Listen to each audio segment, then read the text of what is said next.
no, oh no, oh no. Oh no. I am... There I am. Wow. I thought I was prepared. I never am. Good evening, good afternoon, good sacred void. I wish you all well from the sacred void. How is everyone today? I got an important announcement. Also, was I on the closing screen again? I probably was. I don't know. But anyway, I have an announcement. I am now an affiliate. The affiliato. With, Dovey Energy Drink. I get 10% on all, orders made with my code. Ooh. I'm gonna make a separate panel for it soonish. But, you can see my code down there in my donate panel. It's currently donate, but I'm going to make a separate panel for it because it is is an affiliate, so it deserves its own panel. And yes, I'm going to try the free samples soonish because I get free samples. But I'm glad I did this because now moving forward, I can I'm an affiliate. So this is kind of like just another step in my career as a content creator. So I'm really happy about that. I'm not going to go into high gear about it just yet, but I do just want to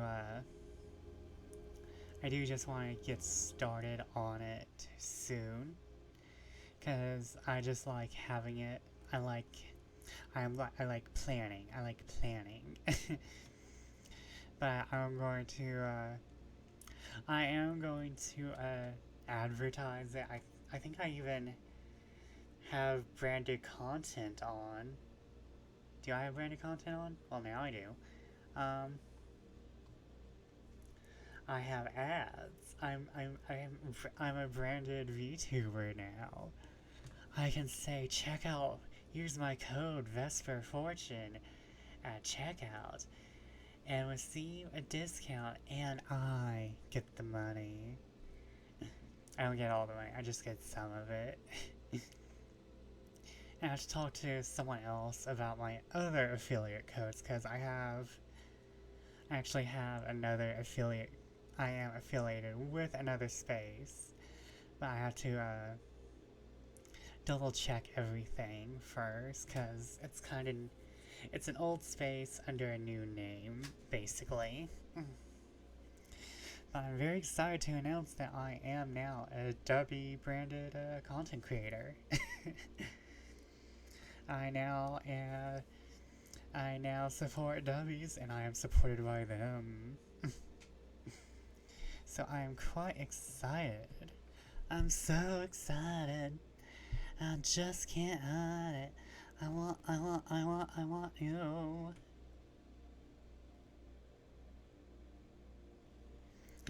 But, yeah, I'm very excited for it. Sorry, I'm just doing a thing. But how was everyone's last day of Pride Month? I'm kind of sad. Oh, that doesn't stop the gay. Nothing stops the gay. But I have my tea, and I know what I'm gonna play. I was tempted to play Touchstarved, but I think what I'm gonna do is play something a little special for y'all tonight. I'm not gonna play it long. Well, I'm gonna play until 11, but it's gonna be a short stream tonight. Or, well, shortish. I think I slept wrong on my, I, mm, I hung wrong when I slept. So I have, like, a serious, shoulder neck thing going on. So that's going on. But I have my team, I have my affiliate. I have my affiliate. And I'm very excited for it. Because it just, even though it was just me filling out an application, I do feel like it's kind of like I saw it because it was meant for me at the time. It was meant for me. And so, like, yeah. I'm very excited. I apparently don't have vocabulary when I'm speaking. But I'm ready for, like, to continue on in this journey. Even though, like I said, I'm not gonna... Hello, welcome to the chat room. Something is wrong with my chat. Let me check on my phone. For some reason, it's not loading my chat. Oh, no, never mind. That might just be me. Okay.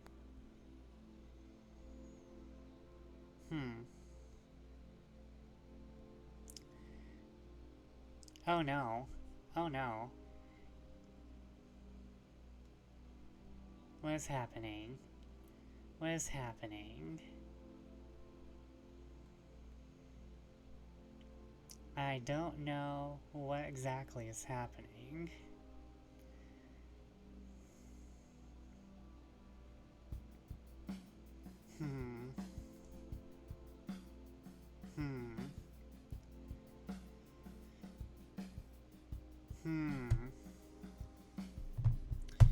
My internet has been weird all day.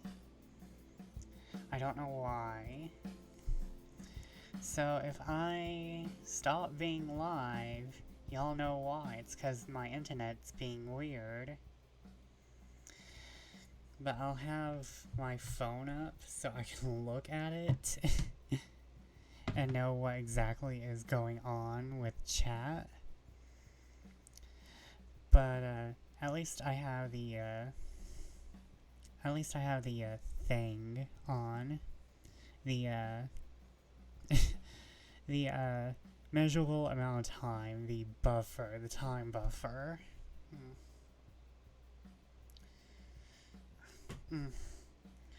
Oh no, this neck pain, man.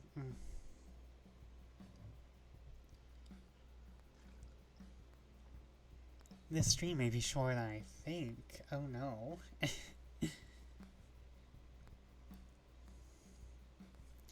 But I'll try to, I'll try to keep the stream going on for as long as possible. I'll try my hardest. I'll try my best. But, let's go ahead and get to gaming. Because I don't really have much to talk about. And I don't like keeping you all when it comes to the games some of the times. So, the very special thing we're playing today is, Lamento Beyond the Void. I'm very excited to show you all Lamento. We're not gonna talk about how I got the game. We're just gonna play the game. Okay, so...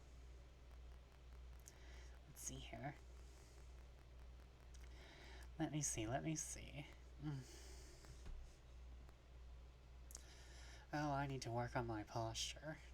I need to work on the posture. But This is a very special game for me. I feel like it's like affected how I write a little. Okay. First off. Okay, well at least that's working. Okay. Gonna turn that all the way up a little bit.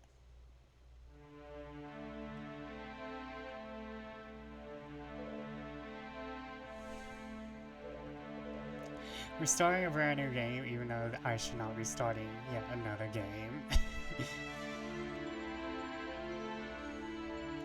Okay,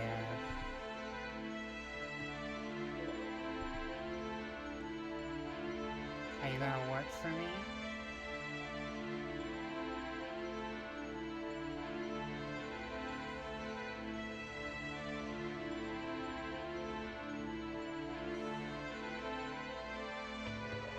Are you gonna work?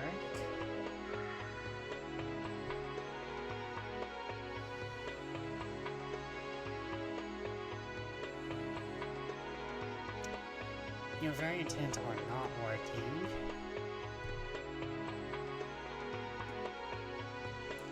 Everyone just jam out while I get another thing going.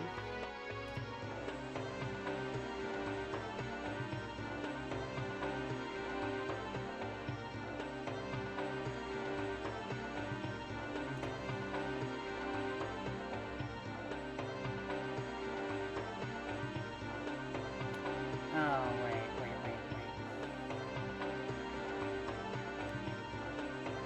Trash.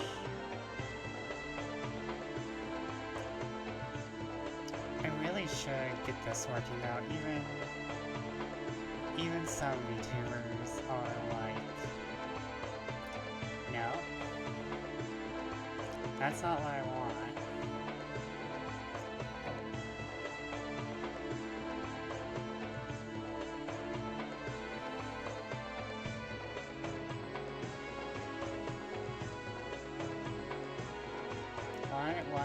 Why isn't this working?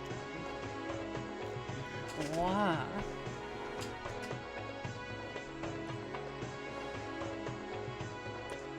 Okay, trashing that.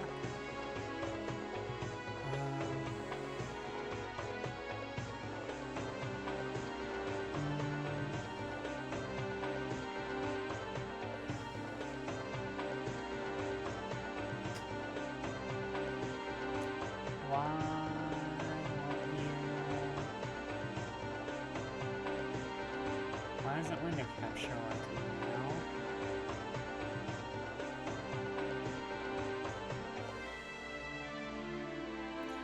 Okay, I'm just gonna trash that.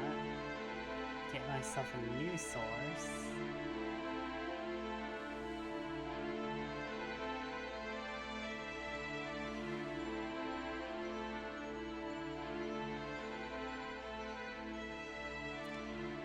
Okay.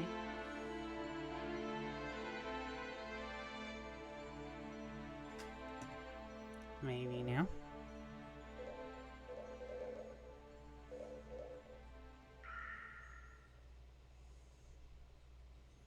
Come on.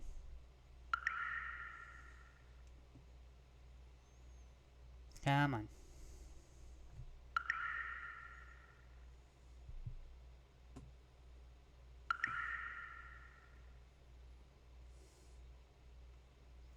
Why aren't you working?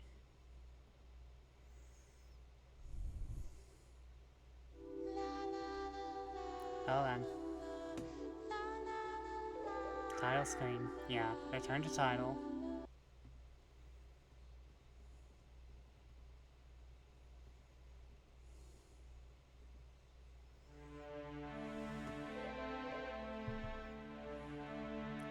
Okay. Do I have to do a display capture? I'd rather not.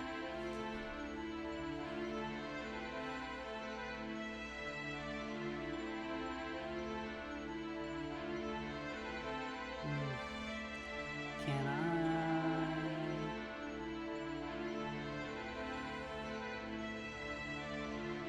Can I?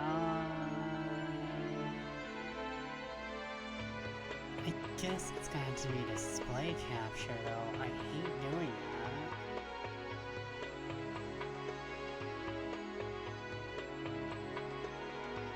CRC. It's all.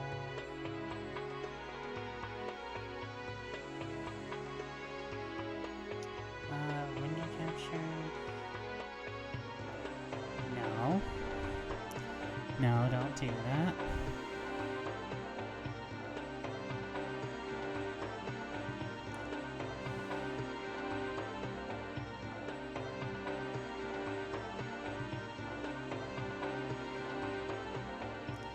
Okay, that's not it. Oh, Chad, I'm so sorry. I'm so sorry, Chad. Also...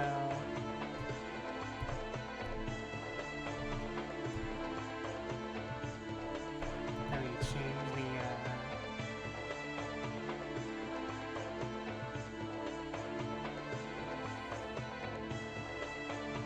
oh, we only have the treasure disc? I thought I saw,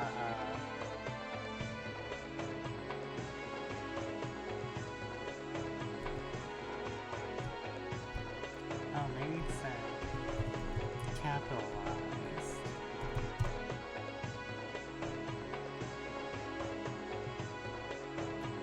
We're just gonna say it's games and demos.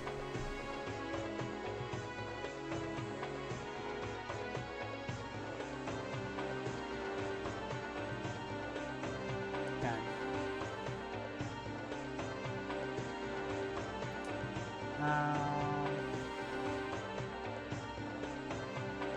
Also, I think no, I don't think there's any, like, graphic depictions of violence.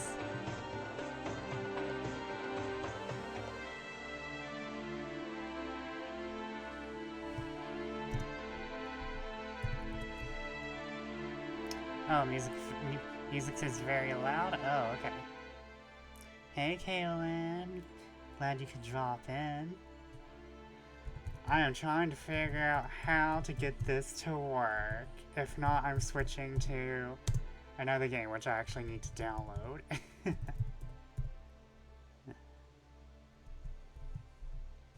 There we go. I'm playing actually a super old game, which I should not be playing on Twitch because of reasons. But those reasons will not happen until about halfway into the game, and I just want to play the beginning. And oh no, why am I shaking?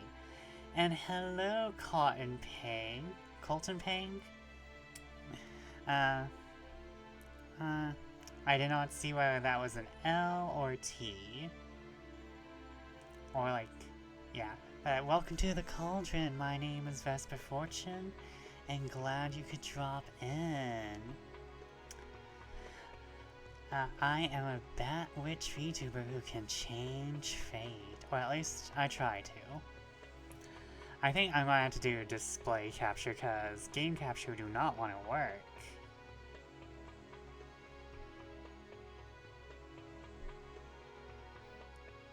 Oh wait, maybe I can do any full screen application.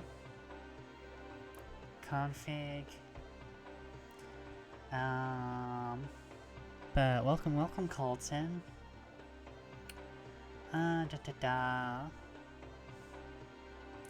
Is it on full screen? I cannot tell. Background. Oh, wait. Let me load. Cause this game's weird.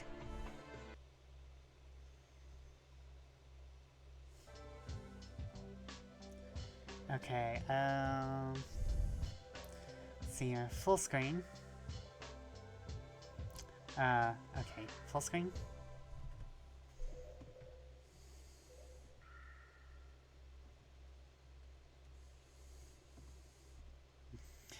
Okay, I'm gonna have to do display capture and just be super careful.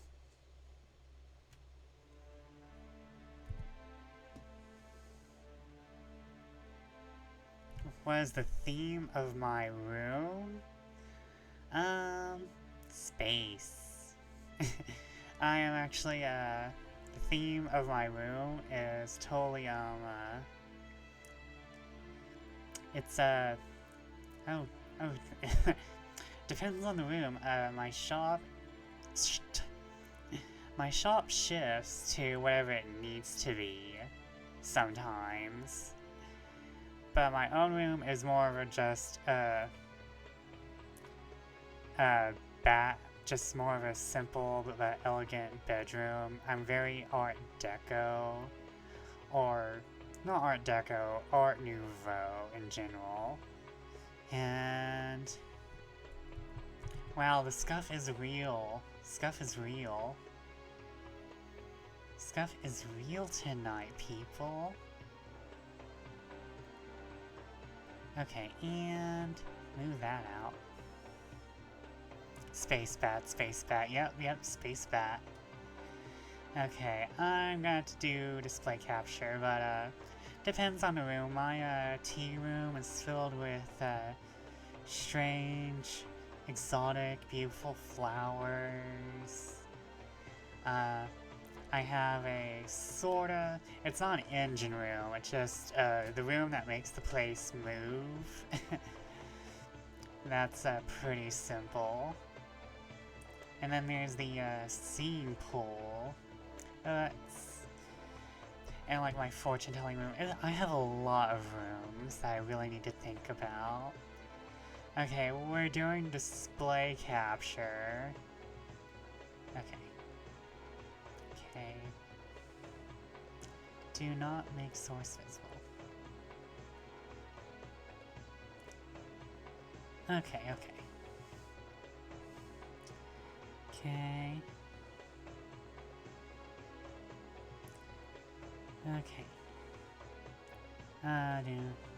Yeah, capture cursor.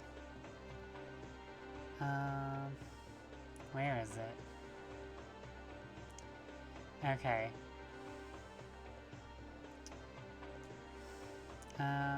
Let's see here. Sound alerts. Has to be underneath chat.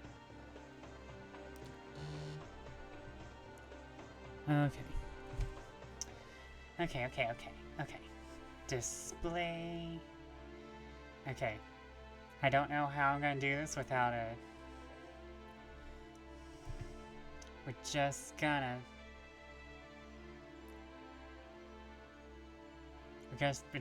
try, chat. Oh no. Okay, is it working? It is. Okay, hold up. Why is it just over there? Oh, wait, I think I know why.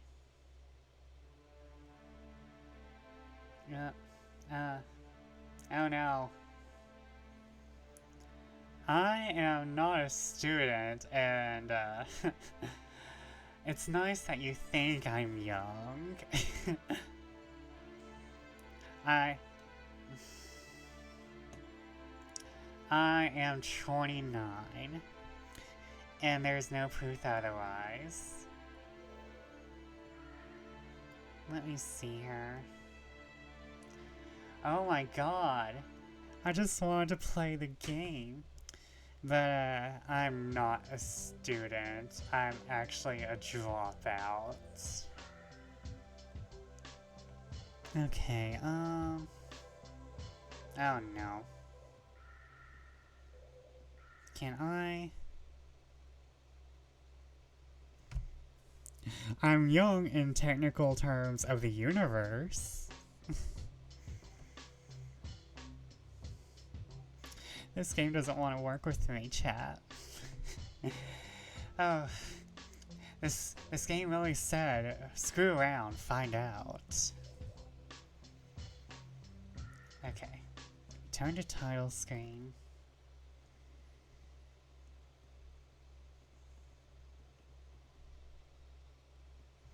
I know, right? Okay, hold up. We're not gonna... That is very sweet. You think I'm in high school, but it's it's very sweet. I'll say that. I'm quite old though, but it's nice to hear that my voice is very young passing.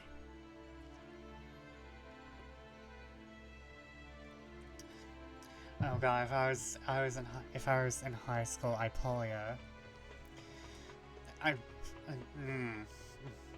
though, I like to be in high school with all the knowledge I have now. I think if I was as comfortable as I am as an adult in my teen years, I think I'd be way happier. And also, I'd be way smarter. Chat, I do not think we'll be playing, when Ollie and you met me. Technically, I'm still in uni. Technically. Like, I never officially dropped out. Like I probably can still use, like, the school grounds or whatever. It's more of, I just never went back. Chat, I'm not sure if I can get Lamento to work. This game was, created before the time of Steam and streaming. So,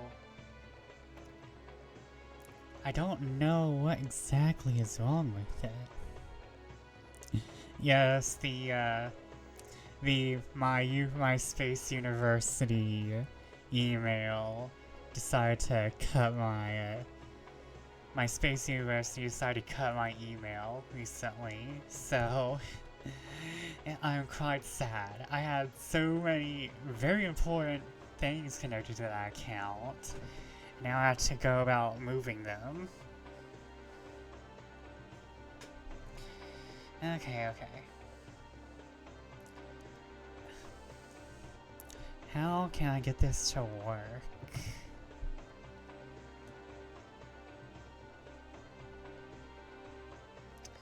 Okay, so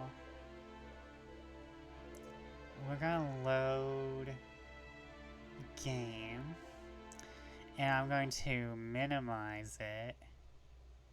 Oh wait, no, I don't want to minimize it. Hold up. Let me just, oh. Yep. Because I don't want y'all to see my desktop again. Okay, and full screen. Wait, can I not change the size of this at the corners? Oh no! Oh no! I am truly Bobo the Fool.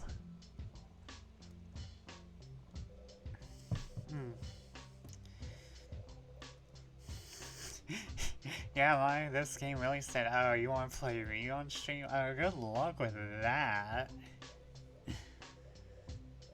Okay. Back to full screen. Back to,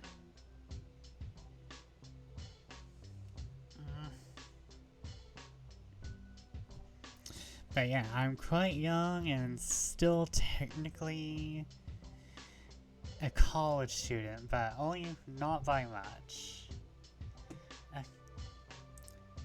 What is it under? What are you? Okay.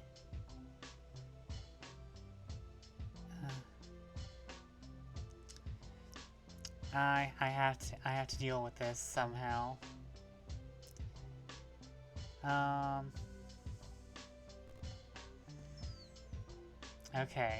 Okay, hold up. I'll figure this out. Let me just, hope that this works.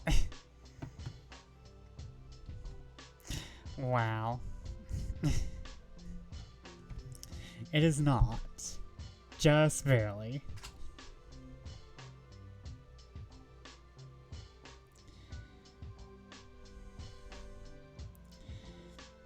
But this size of thing is not going to work, so chat, let me try and see if I can fix this more.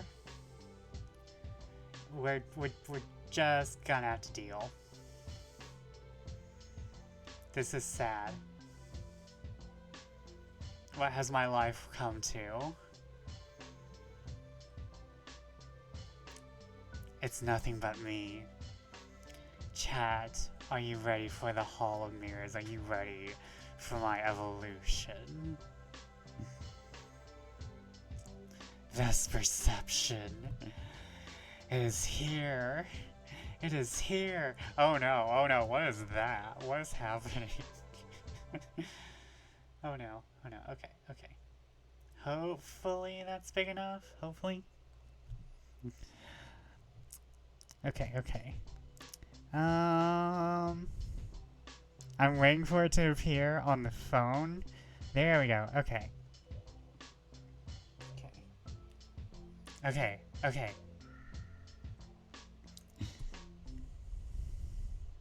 Okay.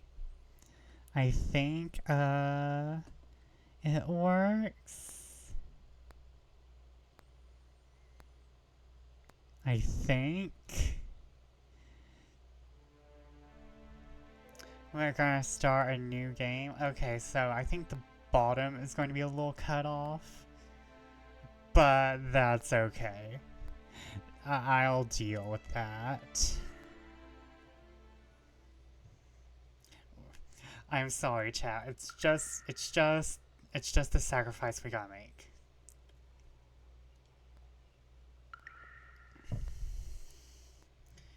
Even if your will killed you, I would not forget you.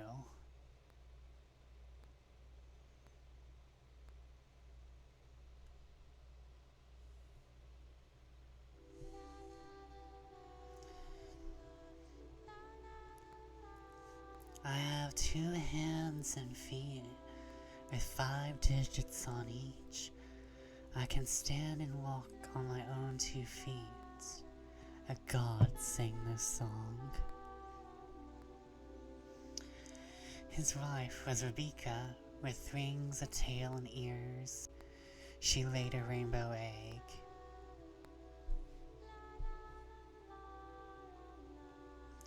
But the dazzling rainbow egg reflected too much sunlight. It made Rebecca avert her eyes, and the egg fell. It hit a cloud and shattered.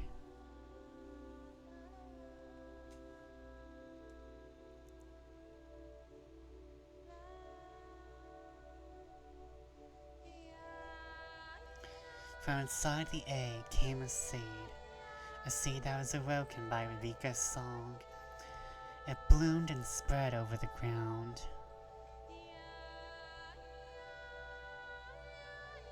Rebecca sang the song of beginning. This is the story of the beginning.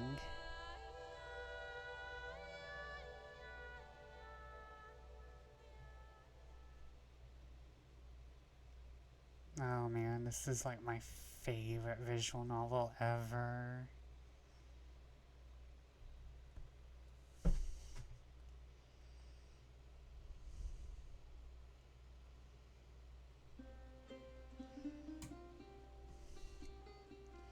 It was the song of the beginning being sung.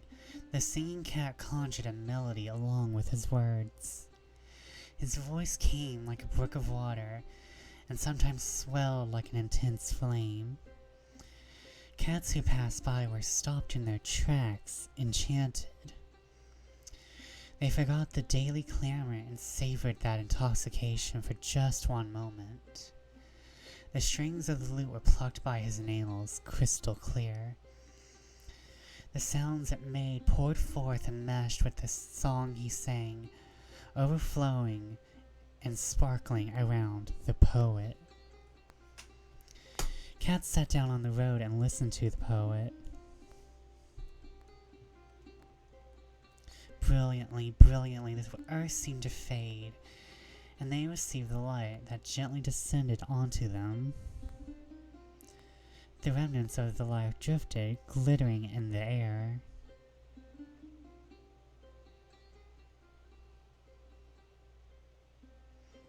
Voice, sound, light. Hear, feel, think. Can fortunate meetings such as these really happen? Can such flowing hearts truly meet by chance? A blissful smile graced the cat's lips. Let us savor it. Now is the time to share our joy. As the green scenery faded into the sunlight, the poet sang on. It has a fragile beauty before it is released to its end. The song at the beginning is about sadness, courage, and ferocity of the world.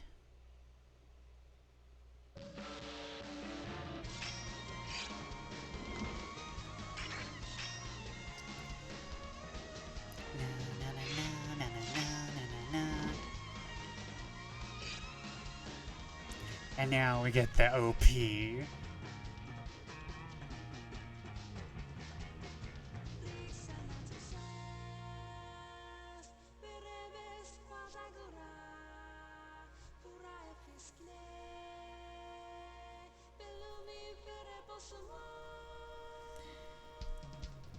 I'm staying quiet.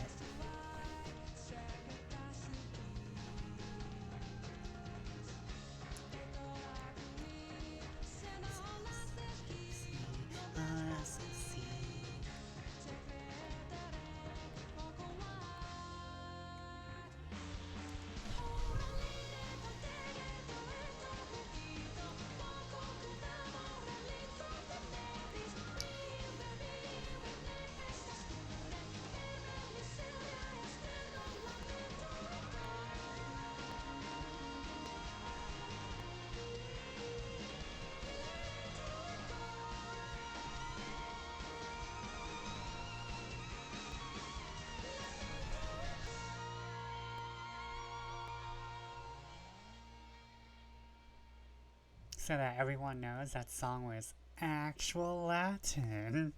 That was not bullshit Latin, that was actual Latin.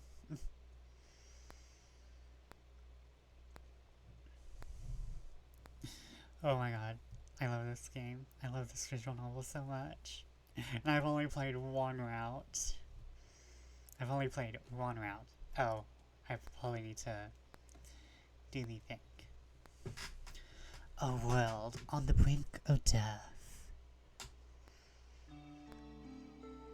This world is beautiful because everything is a lie. Because everything will die soon. This was released in 2006, so we kinda got that emo thing going, I'm sorry. The forest in which the leaves grow thickly, vividly, the warm light that shines down, the colorful flowers that bloom everywhere, beneath the clear blue sky. All of this is a lie.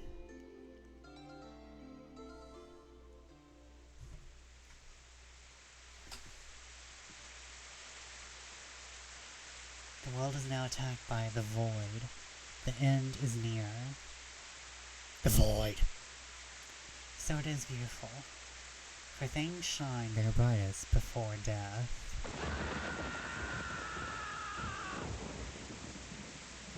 Thunder rent the sky open. An ear-splitting scream echoed through the village. From the sky, dark as night, rain poured down to the ground. The cats could only tremble and try to endure. The ears drew back, their tails drooped listlessly, and their fur stood on end. Lamplight flickered in the rooms, casting creeping shadows on the walls and floor. On the village road, a cat, soaking wet, ran without cease. His quick His quick feet splashed quietly in the water.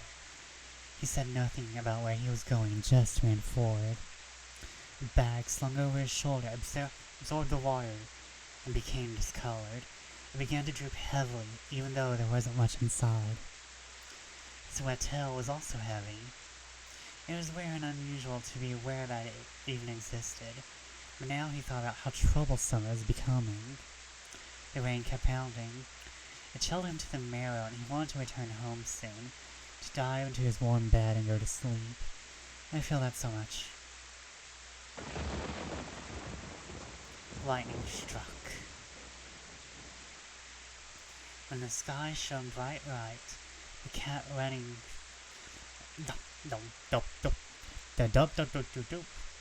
A cat running to the village was silhouetted in black.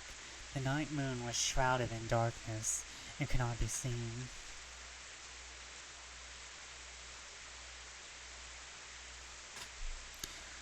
That night moon! The running cat finally reached the house, opened the door, and hurried inside.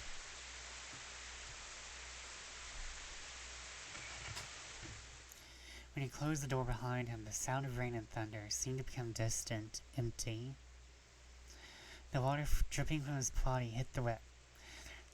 The water dripping from his body wet the floor. A cat, Konoe, shook his head, scattering droplets of water to the wall and furniture.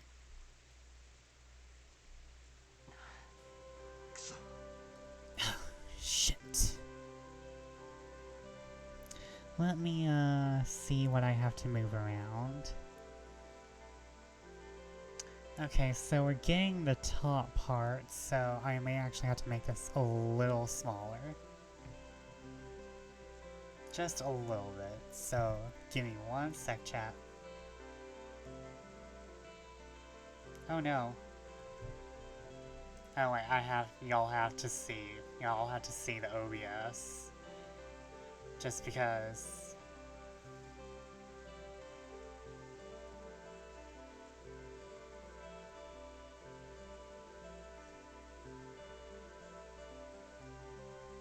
Okay, let me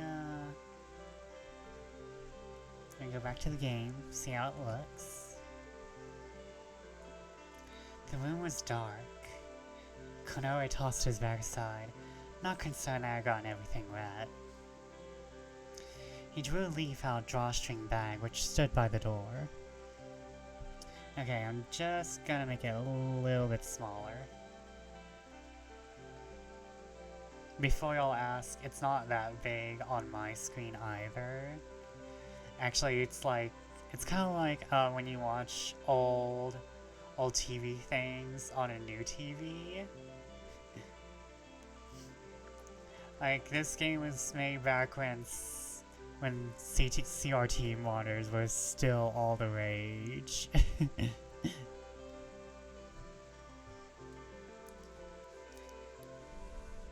There we go. And this is about how it looks on my screen, so don't worry, you're not like missing anything. This works so perfectly. Konoe put the leaf into a small dish on his shelf, wherein a small puddle of water was contained. A hazy light spread through the room. It wasn't much being so dim, but at least it was no longer as dark. He wanted to use fire as little as he could. Konoe didn't like using fire often. Instead, he used the guiding leaf. The leaf stored up light from the day moon, and when soaked in water, weakly emitted the light again. On pitch-dark, rainy days like these, the guiding leaves would shine. They guided cats that lost their way, and hence got their name.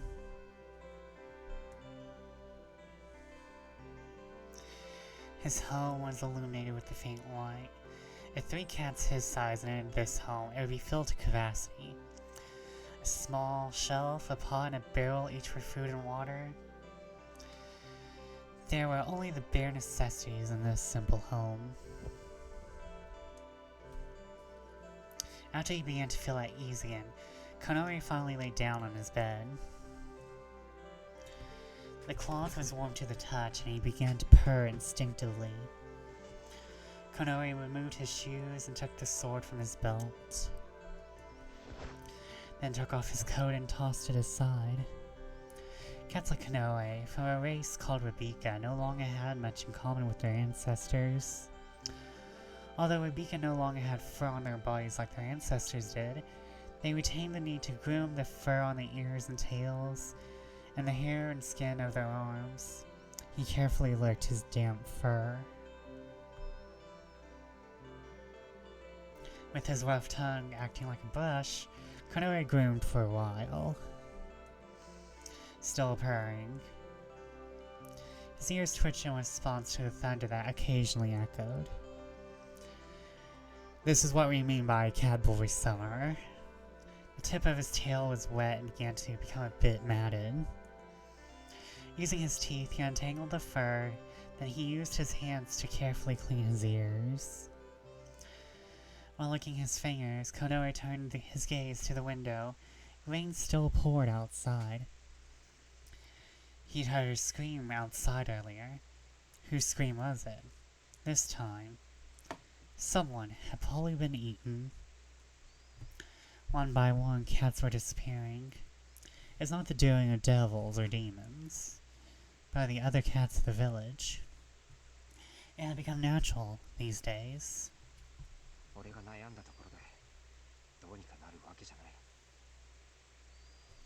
Worrying about won't help anything, he muttered, trying to fend off those dark thoughts. It was not a thing anyone could do. This was the erosion caused by the void. No one could stop it. Konoe noticed the bag he'd thrown to the floor and began to open up with his long claws. The bag was wet and now began to shrink, so its contents were difficult to remove. He checked inside, containing nuts, grass roots, and medicinal herbs he obtained when he had gone out to hunt. Just those kinds of things. Nuts and berries were favorite foods among cats, and their bodies could thrive even without eating for several days. Therefore, there weren't many times when a cat felt like a lack of food was troubling. That didn't mean they didn't need to eat some meat, though. But now, hunting for meat was difficult. The forest and the village, Karu, were being attacked by the void. The void. It was such a mysterious phenomenon. Apparently, it had begun around the time Konoe was born. A young female cat who had entered the forest to gather herbs had first noticed the void. When she returned to the village, her hand was stained a deep red. Tears falling out onto her cut fingers, she said, "I didn't pick the herbs. I didn't touch them. Something like a knife cut my fingers." Hold on, let me show y'all this background. So like all the backgrounds in this game are like 3D. None of this is 2D, which I kind of love. It kind of has like its own character. It may not have aged well, but it gets the point across very well, I believe. It's very interesting how they did this instead of doing 2D backgrounds, which is usually the norm. I think doing 2D backgrounds was the norm for visual novels even back in 2006. So this is a very interesting deviation from the norm, and it kind of gives this this PS2 feel, this PS2 PC feeling for the game. At first, no one understood what she meant. There was a planet called Bladegrass, so called because its long, thin leaves could cut one's fingers if you were not careful. The cats of Karu thought she had tried to pick blade grass by accident. No one took her seriously. Who could have guessed it would become such a nightmare? Eventually, the other cats began to experience the same thing. Soon, every living thing in the forest became dangerous to touch.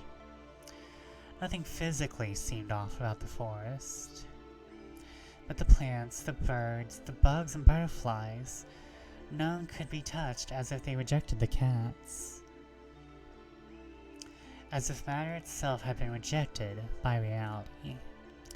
Now this is like my favorite form of the void. This is like my favorite interpretation of void. Cats were rejected by the earth. All breathing things in the forest seemed to no longer be compatible with them. Touching them caused pain and left cuts. Even the fruit they used to eat began to reject them. But it did not happen all at once.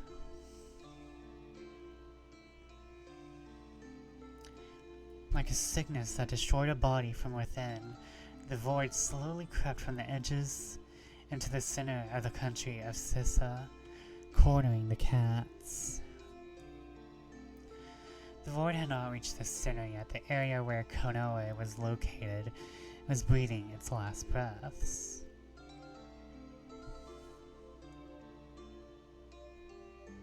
All he could do was search the forest for places untouched by the void to try and find some food. Mice and birds were now dangerous and constantly moving. Maybe escaping from a forest that had already fallen to the void. Cats who attacked them were paralyzed with pain. Some even died. The food stores soon began to run out. What could starving cats eat?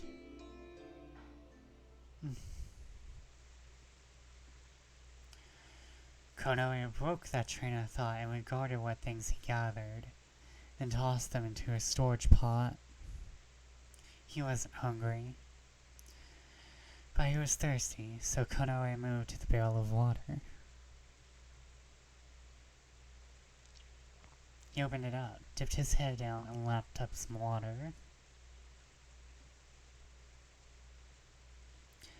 Once he was done, Konoe covered the barrel again and began to stretch. His eyelids felt heavy. Being out in the rain this long would probably make him sick. He should rest.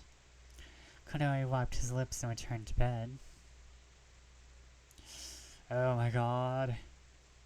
Konoe finished growing and curled up under the blanket. He breathed in the familiar scent of home and his eyes closed. His tail curled around his body.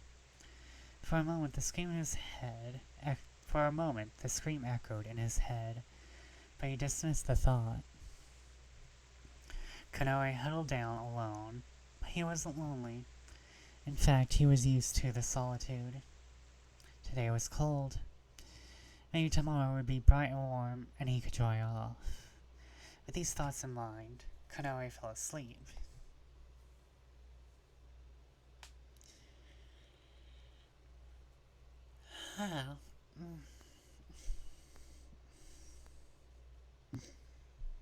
Just like he wanted, the next day was warm.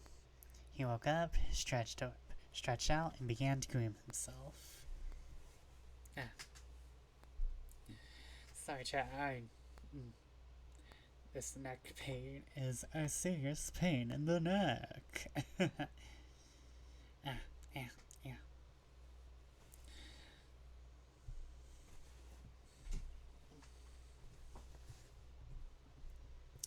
Then he took his wet bag and coat and hung them up to dry in the light of the day's moon.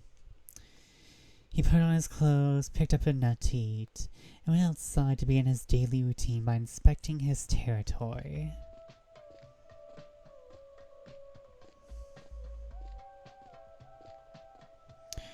We're in Karu.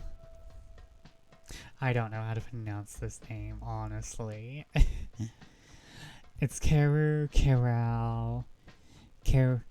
Karu. It's something. The main thing I like about this game is that they're like, oh, humans evolved from cats. There's like nothing went on there between humans and cats. It's just that cats are cats. Like, they're still cats. They act like cats. And like, there's some other cat-like behavior down in the game that I cannot show. But they do talk a lot about territory, and we just went over entire grooming habits, which I like. There's like a lot of nice lore dropping, like world building. That doesn't feel like it's too much of an exposition dump. I mean, like, it is an exposition dump, but it feels like more natural. Plus, it is a visual novel, so it's like more expected than kind of like what happens in Final Fantasy X, where you run into Machen and you're just like dumped on, like, you are hit with the Looney Tunes anvil of exposition in Final Fantasy X. Now you run into Machen.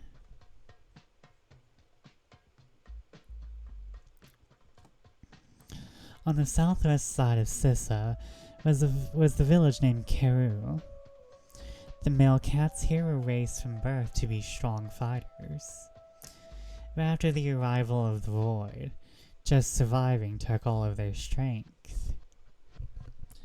The village seemed silent and dead. There were homes here and there, but it was rare to see cats outside. They kept to themselves. Konoe finished looking over his territory and returned home. By then, the moon of light had already begun to set.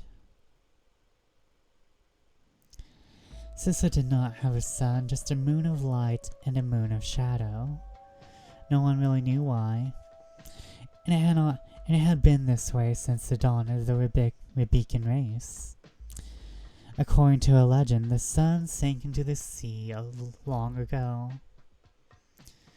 Sissa, where the Rebecca lived, was surrounded on all sides by a sea that was colored golden, supposedly colored by the fallen sun.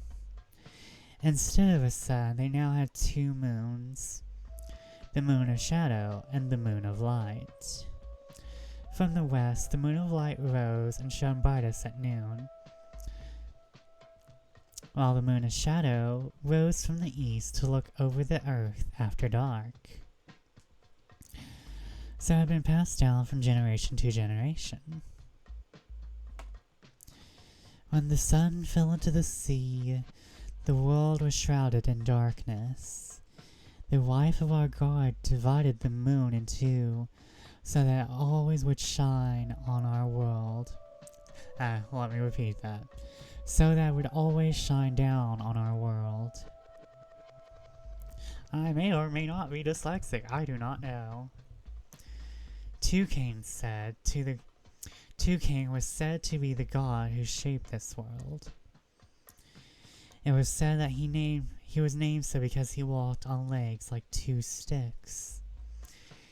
He was also sometimes called Solid Leg. Solid Leg? The name of the race, the Rebecca, came from the name of this god's wife, who was said to have the shape of a cat. The Rebecca knew what cats looked like from reading the ancient text left by the Toucans. Despite the difference in size, their ears and tails were the same. And so the Rebecca called one another cats. But what Toucans looked like was something long forgotten. Only the name gave the cats a clue as to what he could look like. Konoe headed towards the village with the light of the dusk worm on his back. So I really like the mythology of this game, because it reminds me a lot of It gives me very African mythos vibes and Native American mythos vibes, just because of the reliance of animals. Even though there are also humans, it definitely kind of just gives me those more aboriginal and like more native mythologies and mythoses and religions, because there definitely feels like there is a very stark contrast between the religions of what would be considered the native peoples of every country, like Native Americans and a lot of African religions, and I think some certain other religions very heavily have animal focuses, and you'll see that more. Meanwhile, a lot of religions that came out of Europe and some Asia, but mostly Europe, seem to focus mostly on human figures and humanoid figures, which I find quite interesting, because you'll like look at Norse, you'll look at Greece, you'll look at you look at Christianity, you'll notice that a lot of it is human based. Meanwhile, with Native Americans, and not all Native Americans, I think there's like some Native American religions where there's more humans, but you'll notice like there is animals, like a lot more focus on animals. Egypt seems to be like an in-between, though I think that's because of its influences as a port city. And like how many, there was probably a time when there was a lot more native African peoples in Egypt, but we have to like recognize in history it was a port city, and a lot of people in Africa and Egypt, a lot of people in Egypt were not directly from Africa.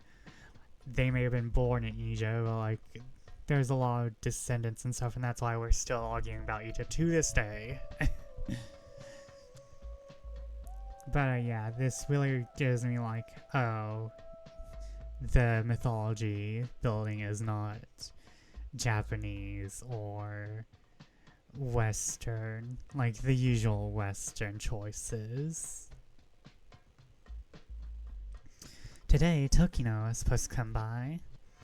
He was a peddler cat from Ciso's largest town, Ranson.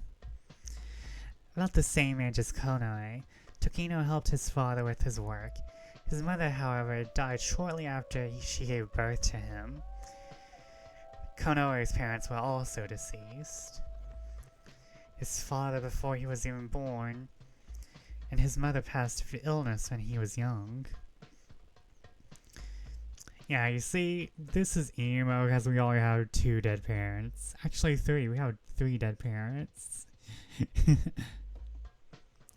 He didn't have a close relationship with other village cats, but that was fine by him. He hated the cats of this village. No one helped anyone else. Everyone only looked out for their own interests.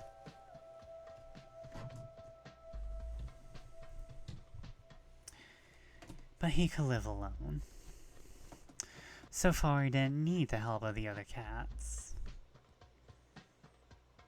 And even when faced with death, Konoe didn't think he'd want it. But Tokino was different. Even when they first met, they got along well, as odd as that was to him. Tokino was carefree and easygoing, but Konoe is just the opposite. Maybe that could work out. Tokino always shared stories about Ranson, and Konoe, who never left Karu, enjoyed these stories. Wasn't he supposed to arrive soon?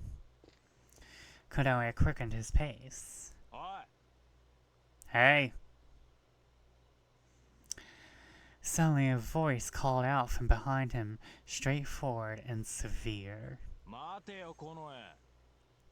Wait, Konoe. It was a familiar voice. Konoe had a bad feeling about it. He tried to ignore it at first, but stopped when he heard a low growl.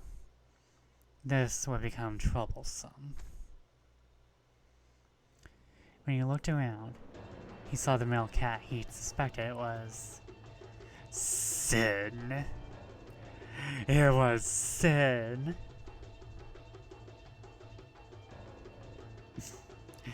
We have a whole system of Christian guilt right here. We have the entirety of the Christian guilt system. We have Sin. We have Sin from acclaimed game Final Fantasy X here. Wow, he has really changed. Silhouetted black against the evening moon, the other cat lowered his ears aggressively.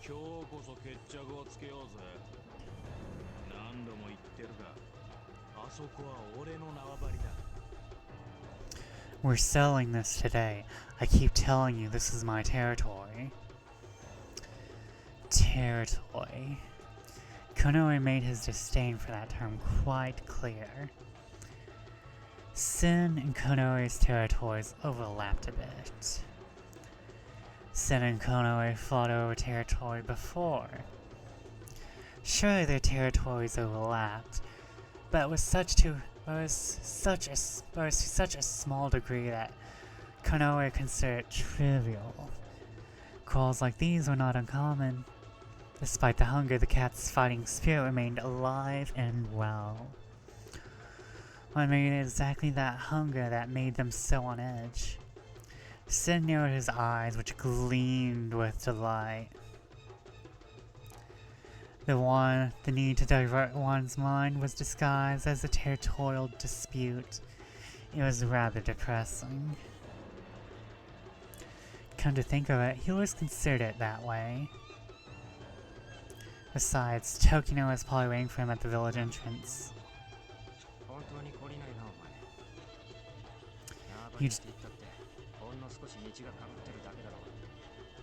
Hold on. Configure. Background music. Character voices. Turn this up. Back up. Back up.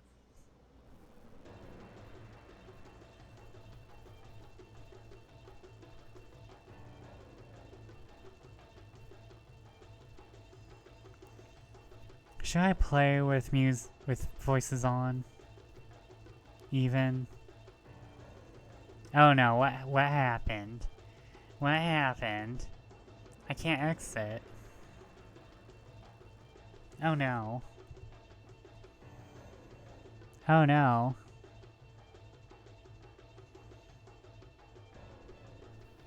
Oh no.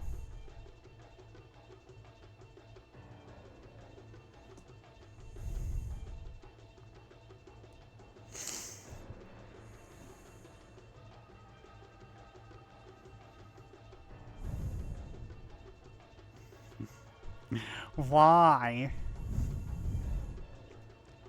This is karma. This is karma, I swear. I just wanted to share my beloved game.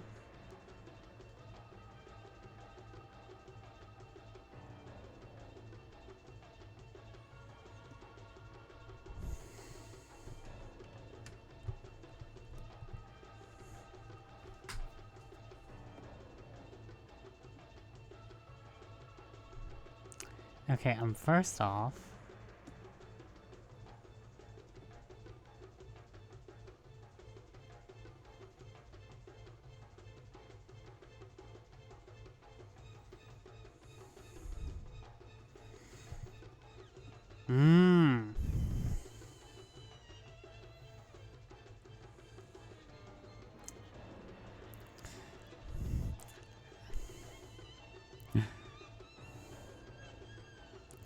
I was having so much fun showing off the game. Okay, okay.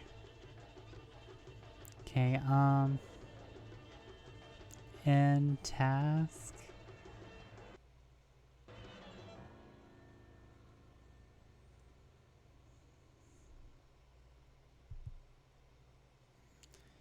End task.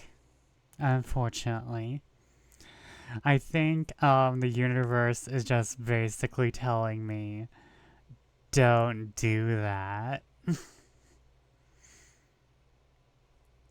The universe is saying, don't do that anymore. The universe has basically said no. So, I'm going to agree with the universe. And while I download my backup plan, we're going to go to just chatting. Because I am a poo-poo head. We will play the actual thing I should have been playing. Oh wait, is that available? I'll add that to wish list. But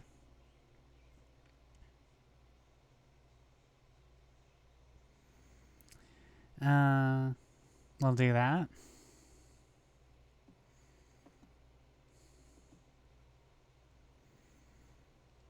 We will wait just a little bit, just a little bit, just a little bit, just a little bit. So you guys know, I actually can't hear the music that I'm playing for you guys whenever I'm on my just chatting screen. I just have it playing. So I'm just assuming I'm off key and there's like not a miracle going on. I'm just going, just a little bit, just a little bit, just a little bit. So like whenever I'm singing, it's just going to be a mess. Okay, so we're gonna change our we are going to change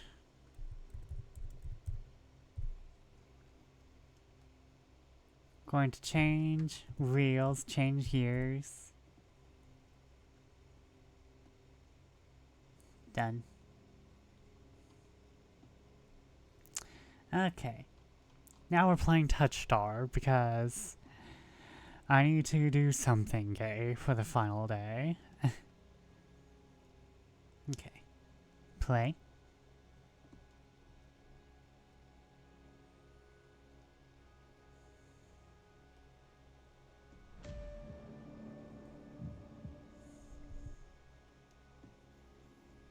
Okay, and we're going to gonna go back to gaming. Gonna use game capture. Oh, that's... Oh, wait. That's me. That's me. That's not the game. That's me. This is the one I want. Okay. My thirst is real. My thirst is so real. Ooh. Ooh. Ooh. Ooh.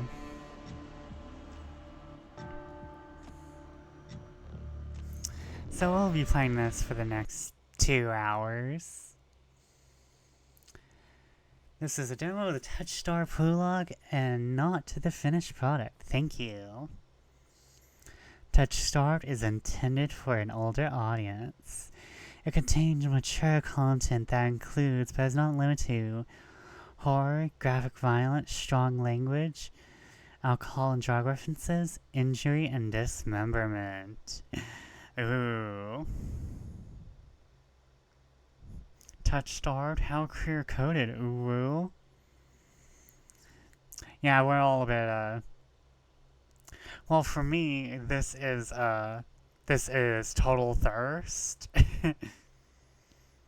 Cursed with long distance relationships, OTL. I feel that. And Touchstarved, your choices matter. The decisions you make may result in unique dialogue, interactions, or even choices in red text, which contain exclusive content. Try playing through the demo more than once and choosing different options. You might even uncover a secret ending. And remember, there are no wrong choices, only interesting ones. Choose wisely and save often. That's all lies. There is wrong choices. There's always a bad option.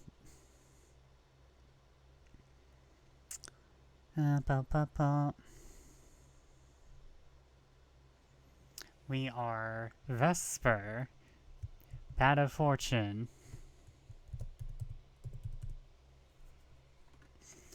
Yeah, I feel the long distance relationship thing. I feel it's so hard. My pronouns are he, him. This world began to unravel long before you were born. We go from one apocalypse to another. It's just how it works. It began with fogfall. Spectral mist bled from the seams where reality wore. Spectral mist bled from the seams where reality wore so thin it split. I write like this, but I can't speak like this. And from that fog emerged monsters and human beings with unnatural powers. Some possessed language and intellect. Others were mindless beasts driven by little more than the desire to slaughter. As cities fell and unrest spread, humans united in their fear while monsters thrived in chaos. And then there's you, Zoidberg.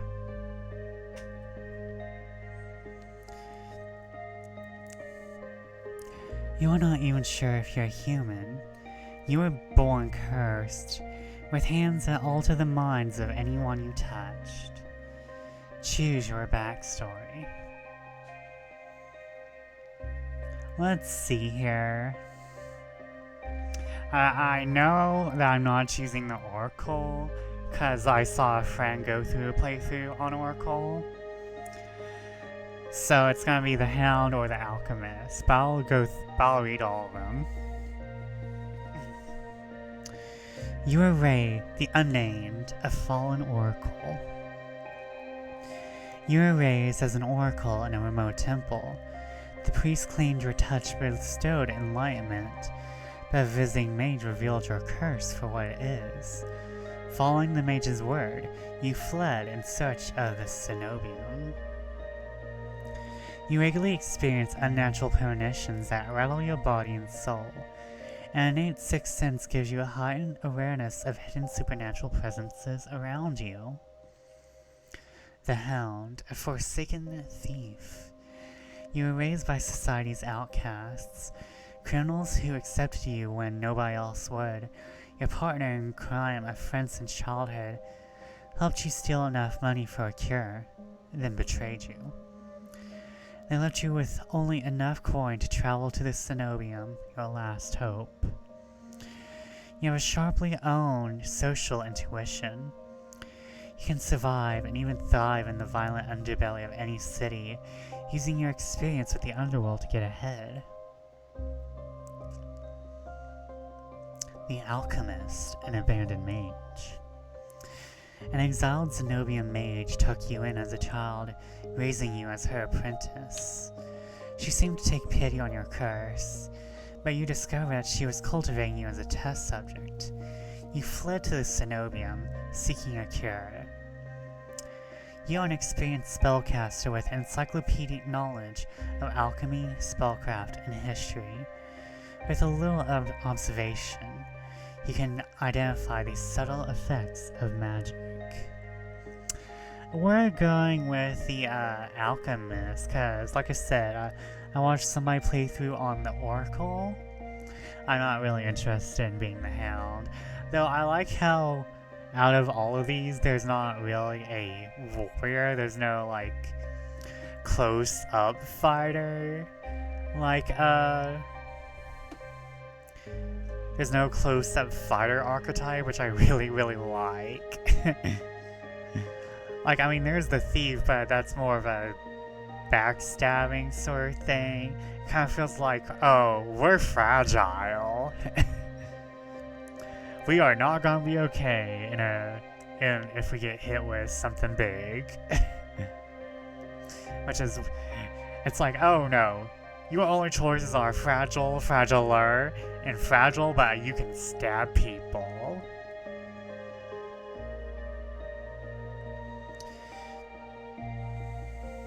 Your name is Vesper.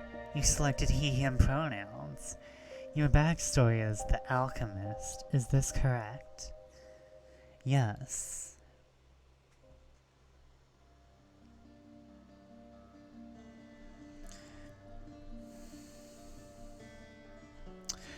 The wasteland stretches as far as the eye can see.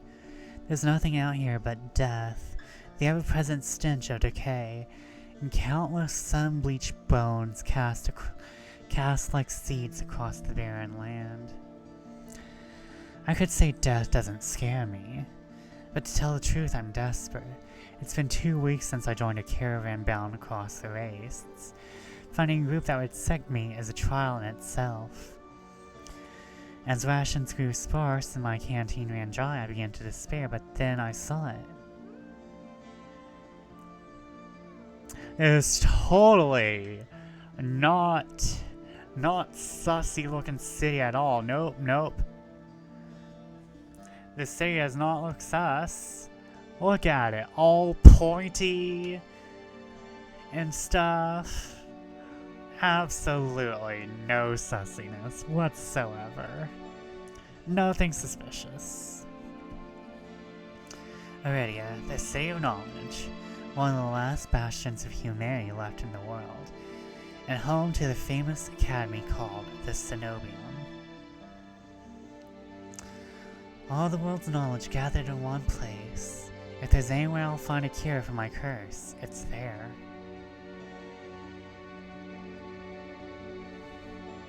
All that stands between me and a cure is the final stretch of salt-soaked wastes. Or so I think, until I see the first tendrils of fog snaking beneath the wagon. Is this fogfall? My stomach sinks at the very whisper of it. A silent storm more devastating than fire. Dangerous and saved by a death sentence beyond them.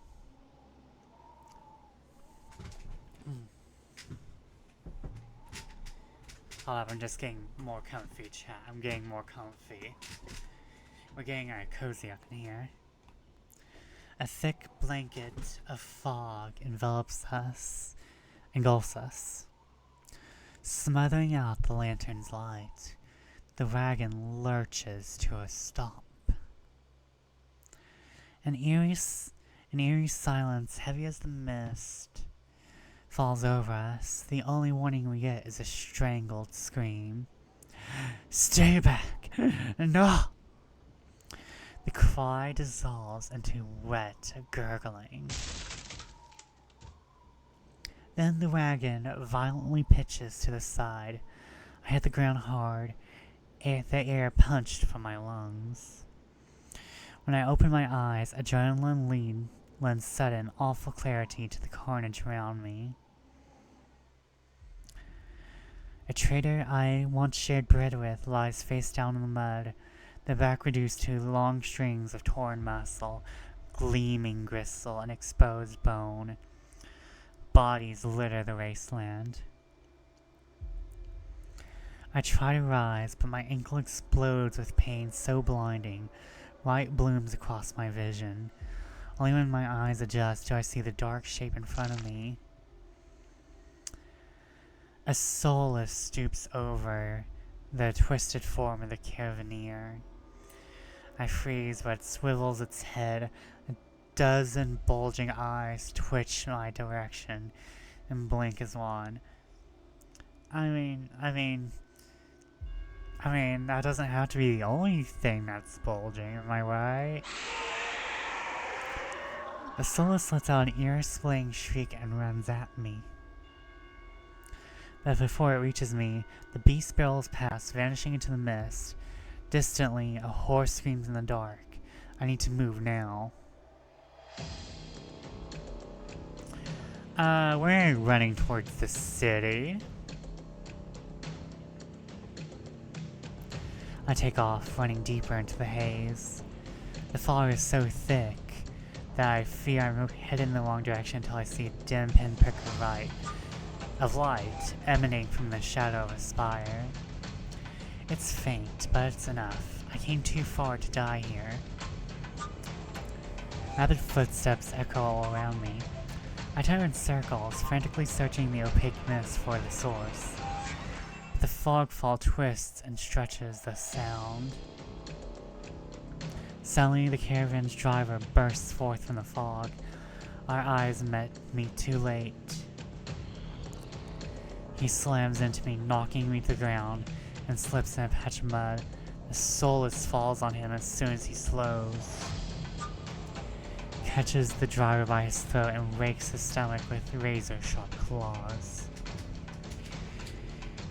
He comes apart like wet paper, spilling intestines and viscera in a steaming tide.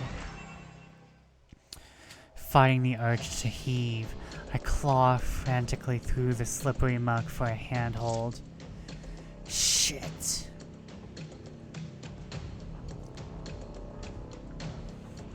My hand catches on the jagged edge of a rib jutting up from the water. Bandages unfurl around the gouge torn deep into my palm. The pain's quickly forgotten when a hand closes around my wrist. Can you stand? One of the travelers from the caravan leans over me. We need to run. They reach for my hand, and I realize too late my bandages have come undone.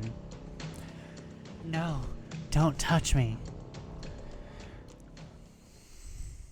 The sensation of their thumb brushing the back of my hand sends a shiver down my spine. Oh, you poor guy. I already know what happens to you. All it takes is one touch, and in the space of a breath, my curse takes hold.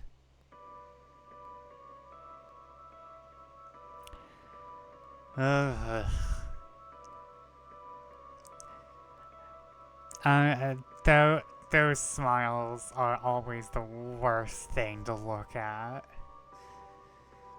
Their lips peel back into a deranged grin.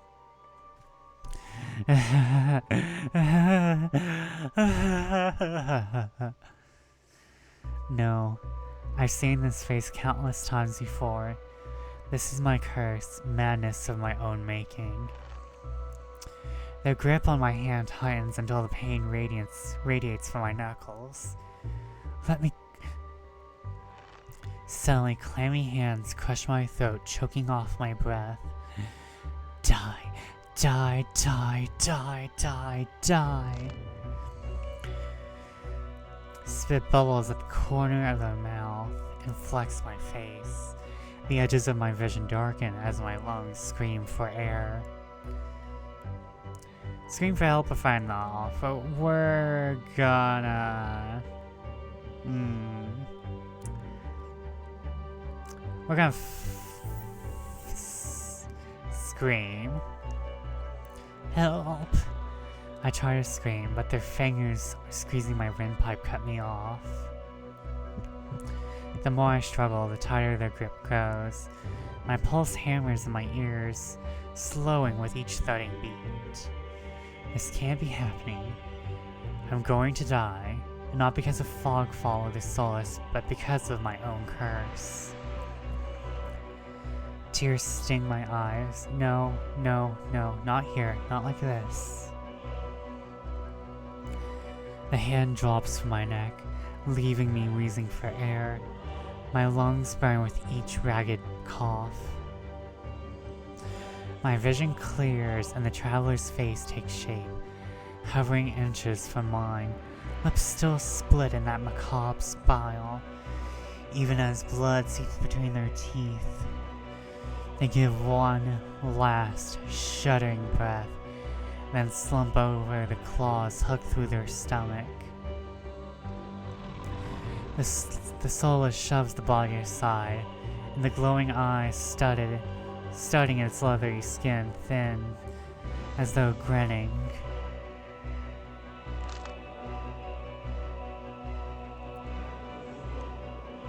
There's a flash of claws, red spills across my vision. I thought there'd be pain, but as I sink into the murky water, all I can feel is the grit of silt filling my mouth and the icy embrace of shallow water. Distantly, I notice an arm resting among an outcrop of reeds, mine neatly severed at the elbow. It should have taken both arms. Without them, maybe I could have survived. Maybe I could have had a home. Instead, I'll die, cold, alone, and face down in a desolate wasteland. A fitting end for a monstrosity like me.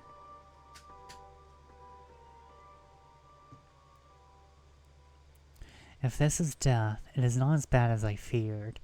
The cold is gone, as is the choking stench of bog water. I could drift forever, cocooned in oblivion, until all thought and sensation vanished. No curse, nobody howling at me in madness and terror, nothing at all. The thought has a terrible appeal to it. But the next moment, I take a reflexive breath. Air pours into my lungs and then out in a ragged gasp.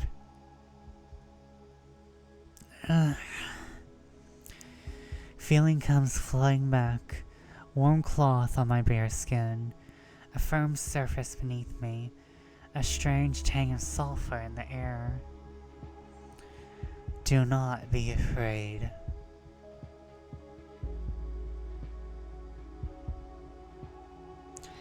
I twist my head towards the voice. Tears flood my bleary vision at the bright glow of lamplight. Try not to move. The voice is calm, steady, and commanding, but more importantly, it's a stranger's voice. One thought cuts through my mental fog. I have no idea who this is, and I'm completely at their mercy. Stay away from me.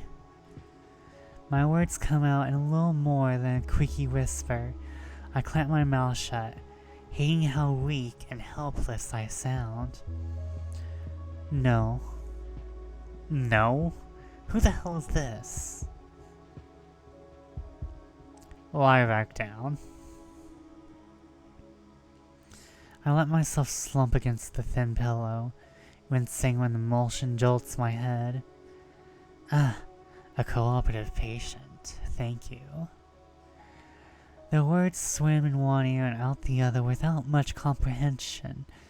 I pull the sheet up higher, wiping my eyes until my vision clears.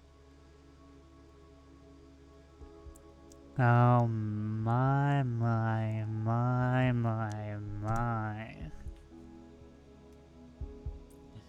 Oh my.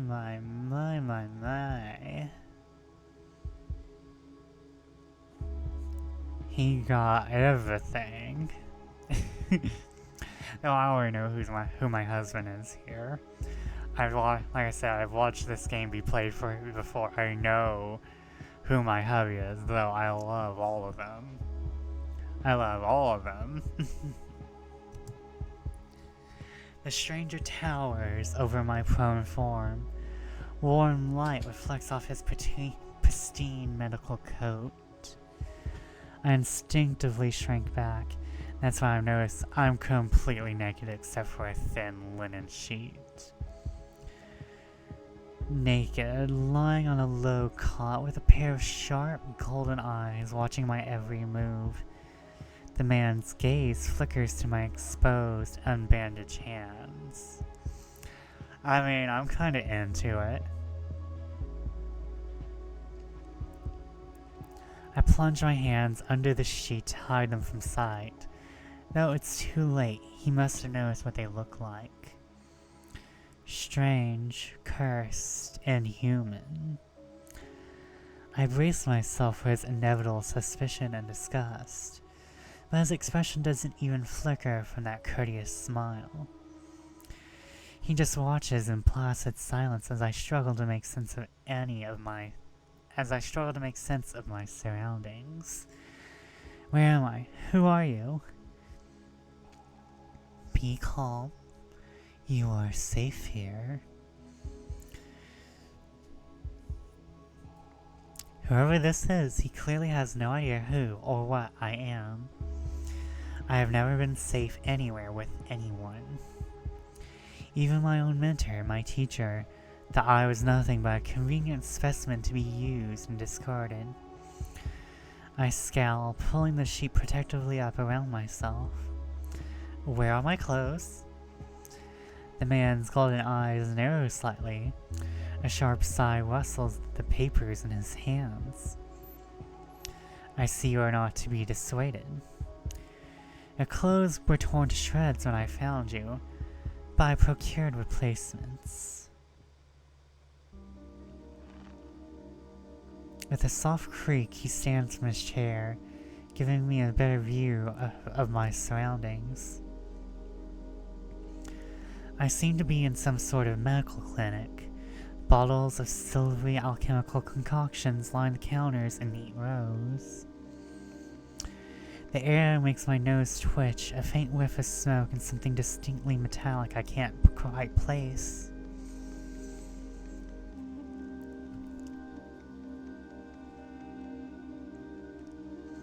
The doctor produces a large, dense bundle of cloth, which he sets at the foot of my cot. He's easily a head taller than most, and I have to crane my neck to look at him. Gotta love it when they're a foot taller than you. Oh, and the artist put in actual effort. Look at the hands. Like, they actually cared about how skin tones work. Like they gave him lighter underhands. I don't know what you call that, lighter palms. Like, there are just some people who wouldn't even do that.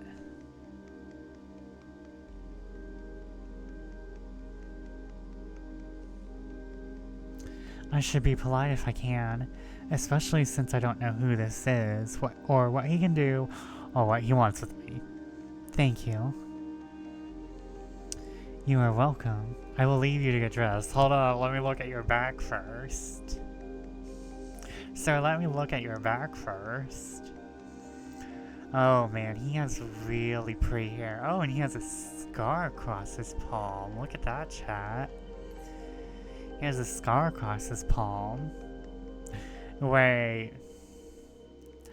Like, I think everyone has guessed he's an angel. Like, especially with his dialogue. Do not be afraid being his, like, first dialogue you see. But it would be interesting if they gave him stigmata as well.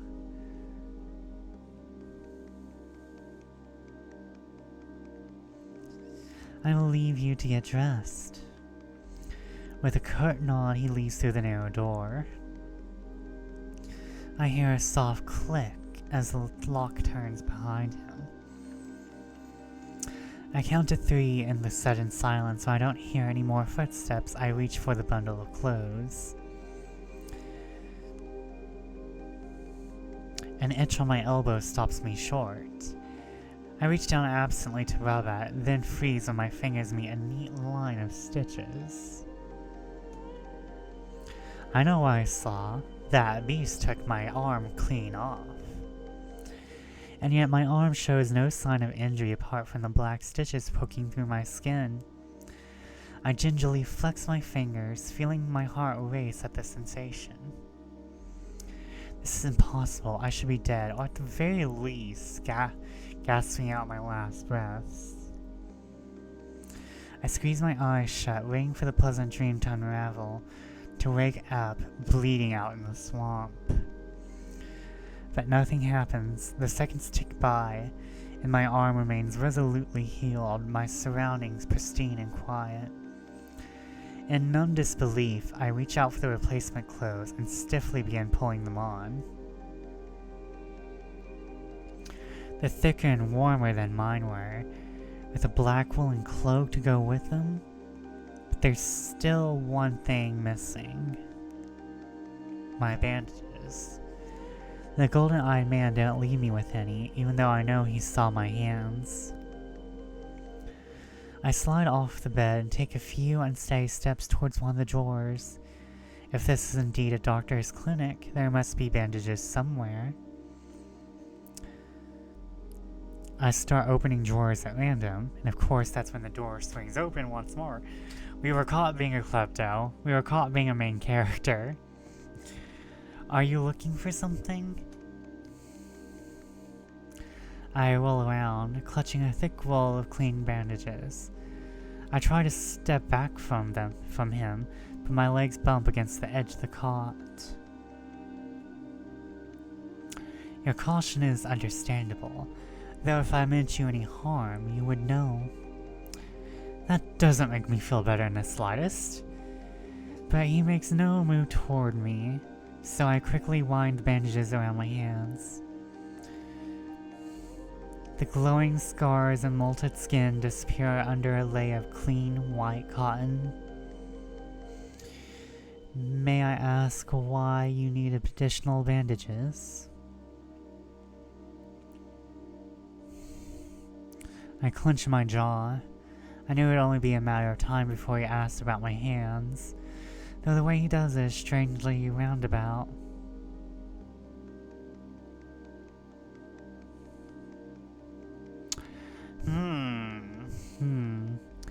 Do I say nothing, glare at him, or decline to answer?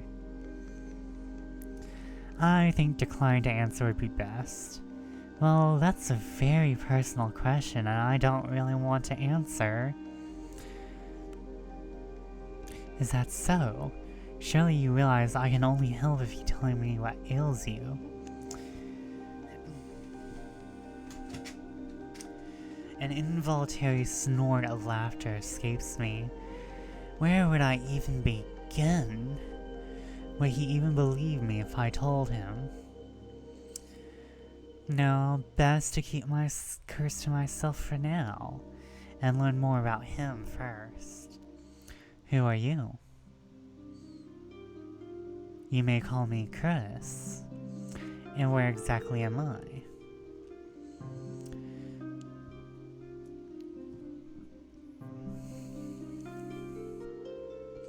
Iridia, which I assume was your caravan's destination.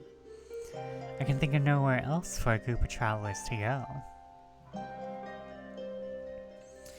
Iridia.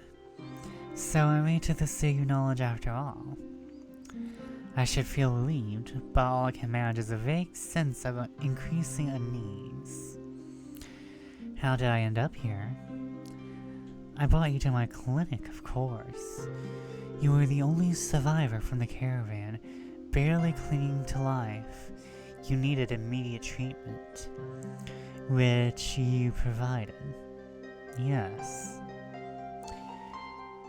He says it so simply, as if I'm a small child and is explaining a basic condition to me. I frown and flex the fingers of my recently healed arm. Aside from being a bit stiff, it feels fine. Thoroughly attached to me. You're saying that you stitched my arm back on. Are you saying that a shrimp fried this rice? Are you saying that a crab rangoon did this?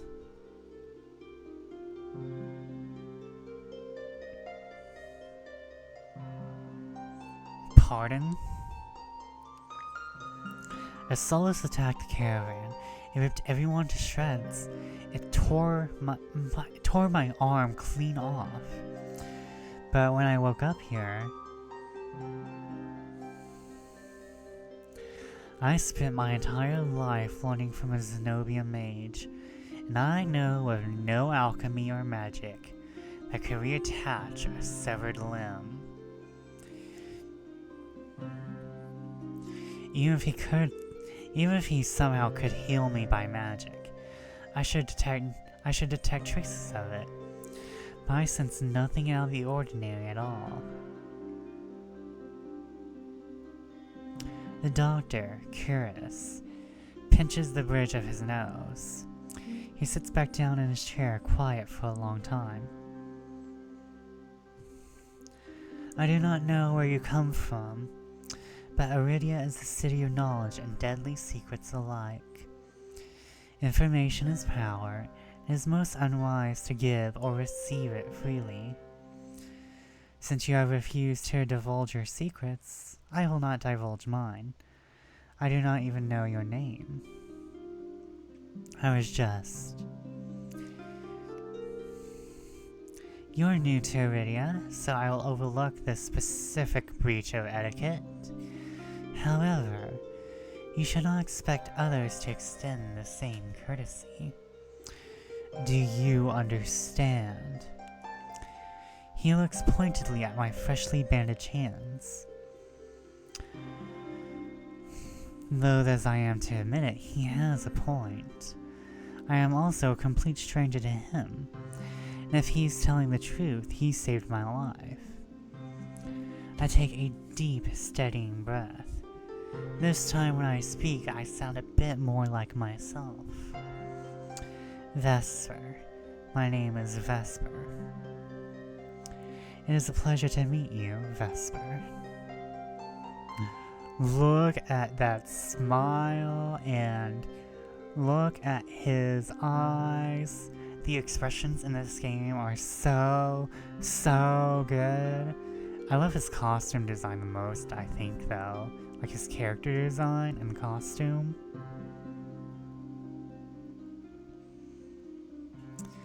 There's a little more warmth in his smile, his polite demeanor back in an instant.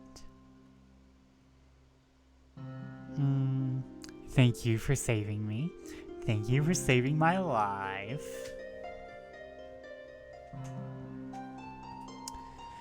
I chance to smile in return.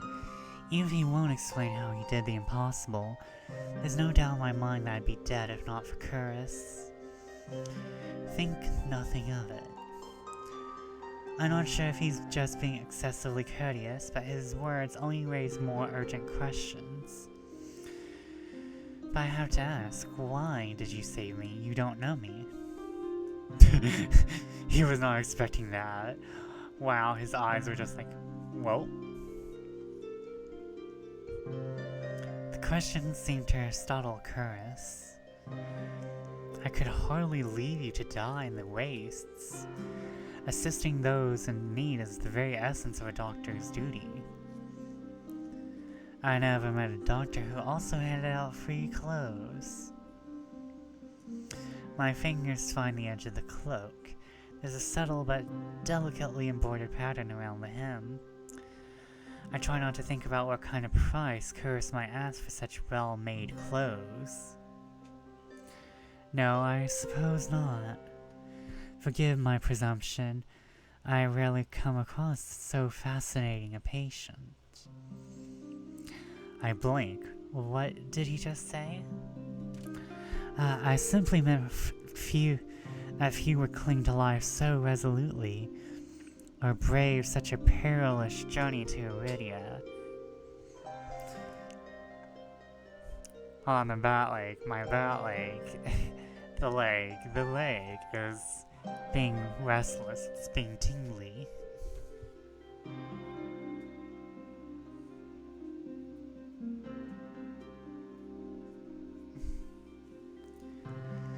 I cannot help but being curious about you, Vesper. His voice dips to a soft murmur. He abruptly looks away from me.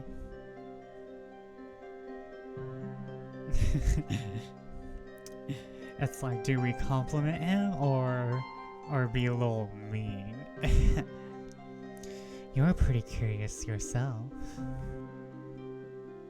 Am I? Well, I haven't forgotten about my arm. I wiggle my intact fingers at him. Clearly not. But you didn't ask me for any payment either.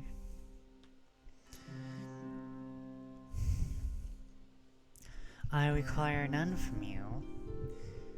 Travelers do not have an abundance of coin. It would be unethical to leave you destitute in a strange place. I fall silent, unsure to what to say to that. Nobody would help a whore like me for free. There has to be some kind of catch or trick, right? A loud knock at the front door stops our conversation cold and spares me from having to say anything else. Duty calls. Unfortunately, you are not my only patient today. The knocking grows more insistent, and Curtis lets out a tired sigh. Please wait your turn. Though he says it quietly, the clamor on the other side of the door abruptly stops. Do you need anything before you leave, Vesper? Oh. Between this soulless attack and my miraculous survival, I'd almost forgotten why I came to Iridia in the first place. I need directions to the cenobium. The cenobium? The look on his face is downright chilling. He pauses, choosing his words with cold deliberation when he speaks again. Well, he got them angry. He got the Angies. He needed Snickers. Whatever you seek, it is very unlikely you will find it there. The cenobium's gates open for precious few visitors. Even if they did, you would not like what you found inside. My heart sinks. Is he saying that I came all this way for nothing?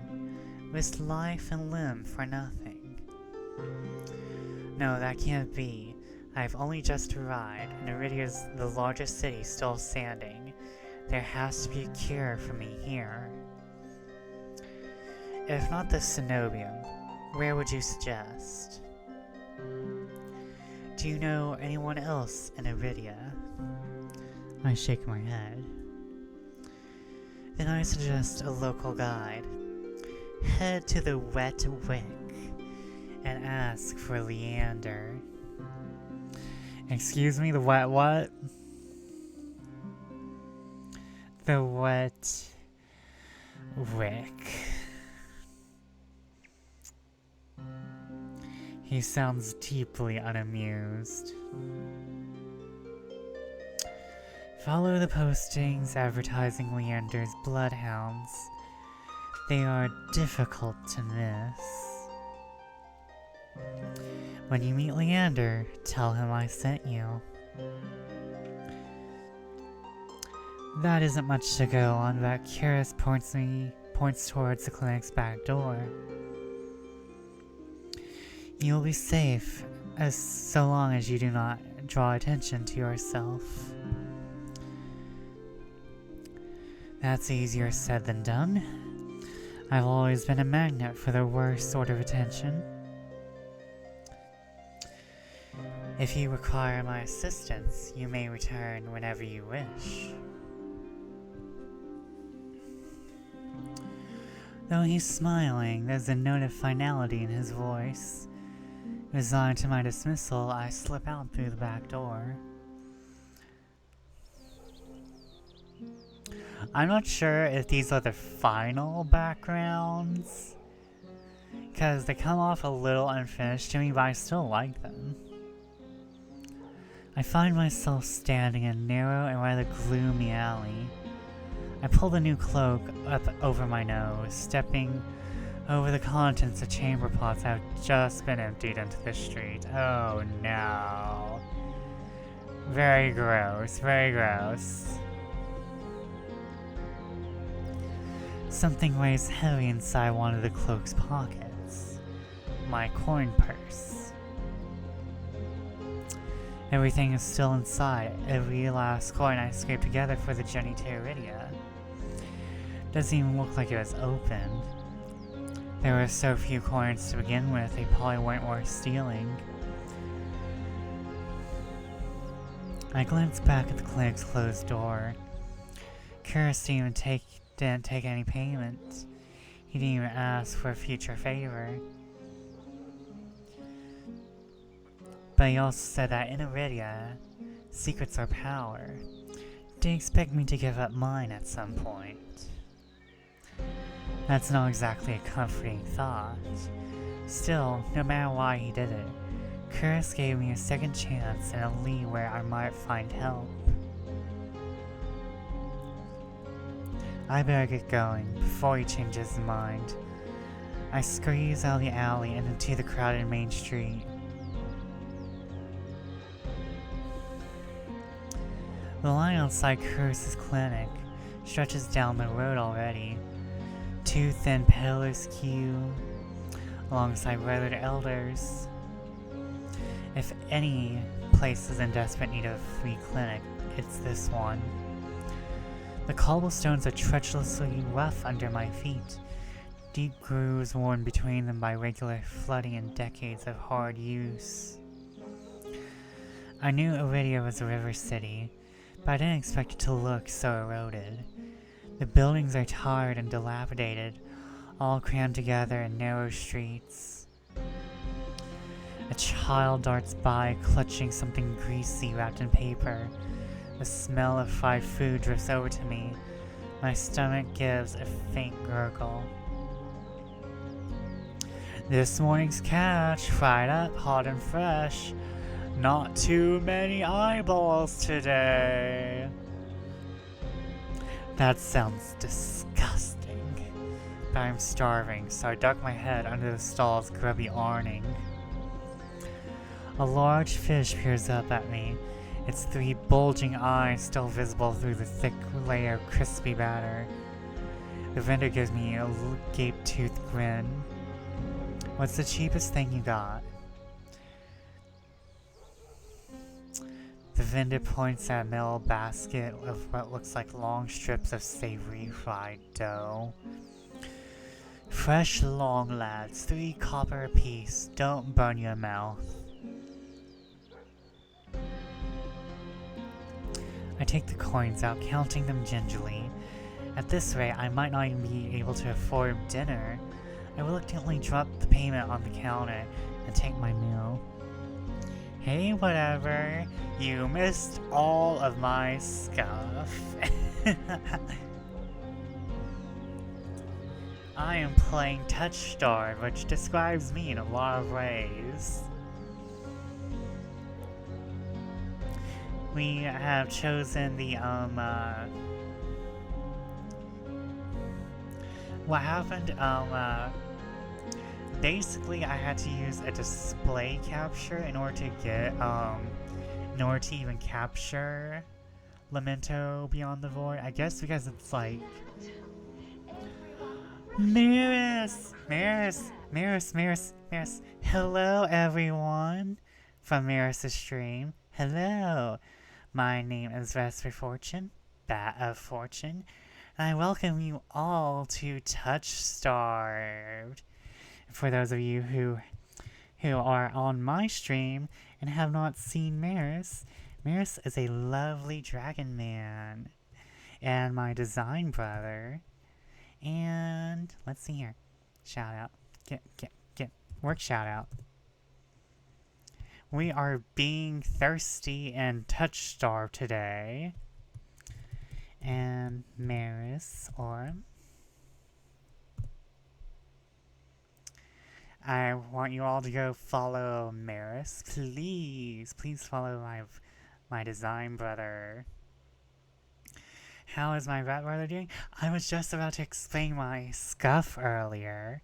Let me go back to the game so we get the music. So I was trying to play Lamento Beyond the Void, and it just wouldn't work with anything beyond display capture because I guess it's like so old as a game. And not only would it only work with display capture, it would only show a tiny square. It wouldn't show the full screen. And then when I went to configure settings, because I wanted the voices to be louder than the music, the game just stopped. It stopped working. So I've switched over to Touchstarved, which is actually kind of similar in themes now that I'm playing it right after. Because Lamento takes place in a sort of pre-apocalypse world. Like post one apocalypse, pre another apocalypse. And it seems like this game seems like Touchstarved is also pre-apocalypse, kind of post-apocalypse. And it also has demons, which also Lamento had. You've heard of Touchstarved? You've seen some of the art of the characters on Twitter? Well, I'm playing it right now, and we are. And this is the demo. I'm not sure when the full game is coming out. We're gonna be playing for another hour. I would play for longer, but I kinda hung really when I slept last night, so got some shoulder pains around the rings, which is never good. But I'm having fun. Like we got through a little bit of Lamento, so you can like get a nice little taste of it in the VOD. But I will try. I'm thinking about investing in one of those like little like machine massagers, you know? Like I have one sent up to the observatory.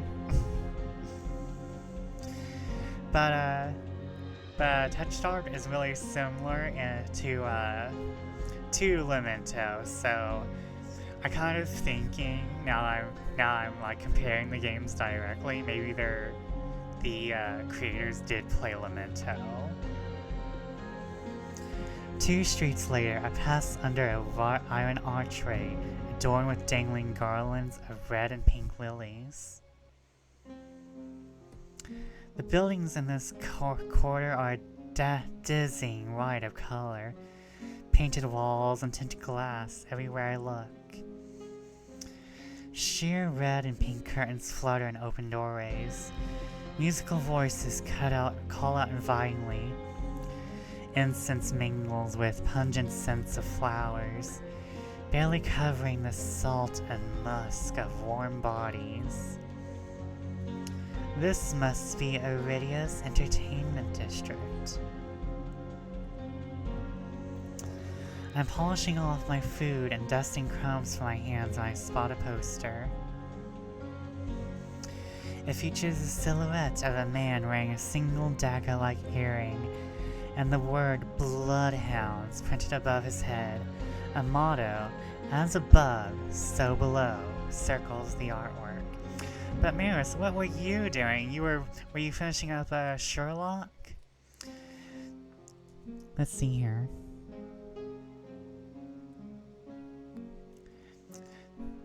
Or were you playing something? If Leander is the leader of the Bloodhounds, then the face printed on the poster is likely his. Oh no, return. Oh, I must press something. Oh, you started a new book. Oh yeah, now I remember.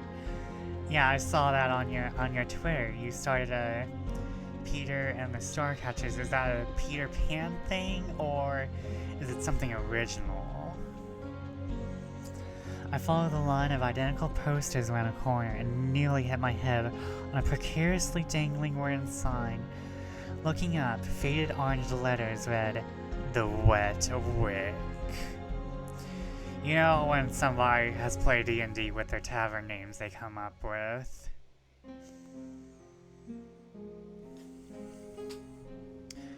The facade of the building looks like it's seen better days, but I hear faint music and laughter coming from inside. Yeah, it's a Peter Pan prequel YA series. It's kind of unclear, yeah. Especially if it's like original.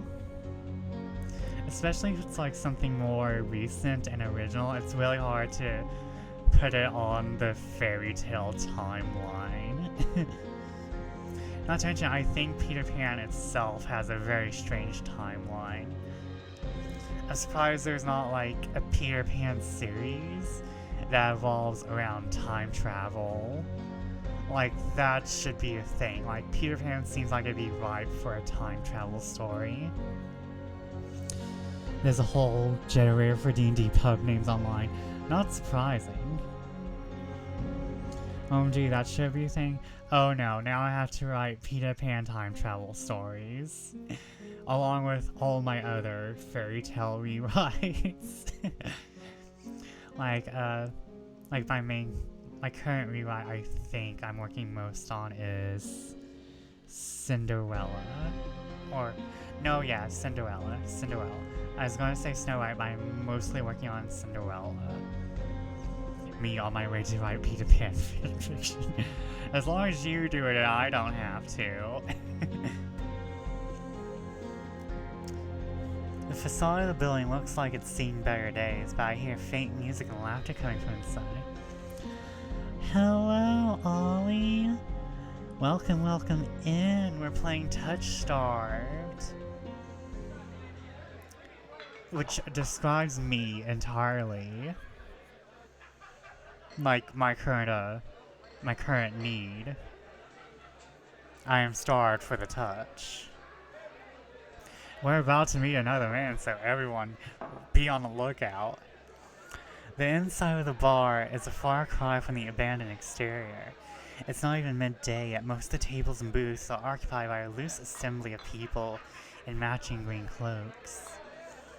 I'm no stranger to bars. Sometimes I would take my books to the local tavern for a change of scenery, but I much prefer quieter places. Thank you for the lurk, Ollie. I hope you enjoy it. We will be going for another hour, so we're going to meet Leander, and we're going to meet the Fox Boy, and we might meet my husbando. A cursory glance doesn't turn up anyone with a dagger-shaped earring. I'm about to head towards the counter when a chant rises from the center of the room. Show! Show! Show! The remaining green cloaks, not the glean cloaks, the green cloaks, abandon the bar and their booths and to rush towards the center of the room in a sudden torrent. There's no time to move out of the way. I'm caught, swept away in the ale-stench current. Oh yeah, I wanted to tell everyone something. So you can choose 3 origin stories for your character. And I chose the alchemist origin story, so I'm actually a mage. I'm a mage who's been, I was used as an experiment because I'm cursed. And my mentor decided to, just flipping abandon me. And now I have to go to this cenobium, the place where everything happens in this city. After, I traveled here, and my travel here was very screwed up. I nearly lost an arm, but it was healed by an angel, so we're here now. You can catch the VOD for the whole story. There's no time to move out of the way. I'm caught. Swept away in the ale-stench torrent. Hey! Rhythmic chanting drowns out my voice. I thrash, throwing out my elbows as the pressed bodies grows heavier. My hip knocks into a table. I grip it, holding on tight to steady myself. But the crowd has stilled. The chanting stopped. A pair of gilded boots stride across the tabletop. Seriously? You dogs again? Scattered laughter and cheers rise from the audience. Just. Also, Moonbelt. Moonbelt. The Tri-Moonbelt. Although that could just be a coincidence, but that's really nice, since I think he is also a mage, if I remember correctly. Scattered laughter and cheers rise from the audience. I drag my eyes upwards. A well-dressed man stands in front of me, his broad shoulders framed by the thick lapels of a trench coat. This really is the last time, alright? This time when he speaks, the audience falls silent, as though bewitched by his magnetic presence or rich, low voice. But nothing is as captivating as his smile. He beams at the crowd around him, performer on his makeshift stage. Don't blink or you'll miss it. He laughs, and the dagger-shaped earring dangling from his left ear catches the light in a flash of gold. It would seem I found Leander. He raises his hand above the audience and snaps. A flash of pale green light, real magic, no ordinary stage trick, blinds me. As the brilliance ebbs, my gaze refocuses on the mage towering above me.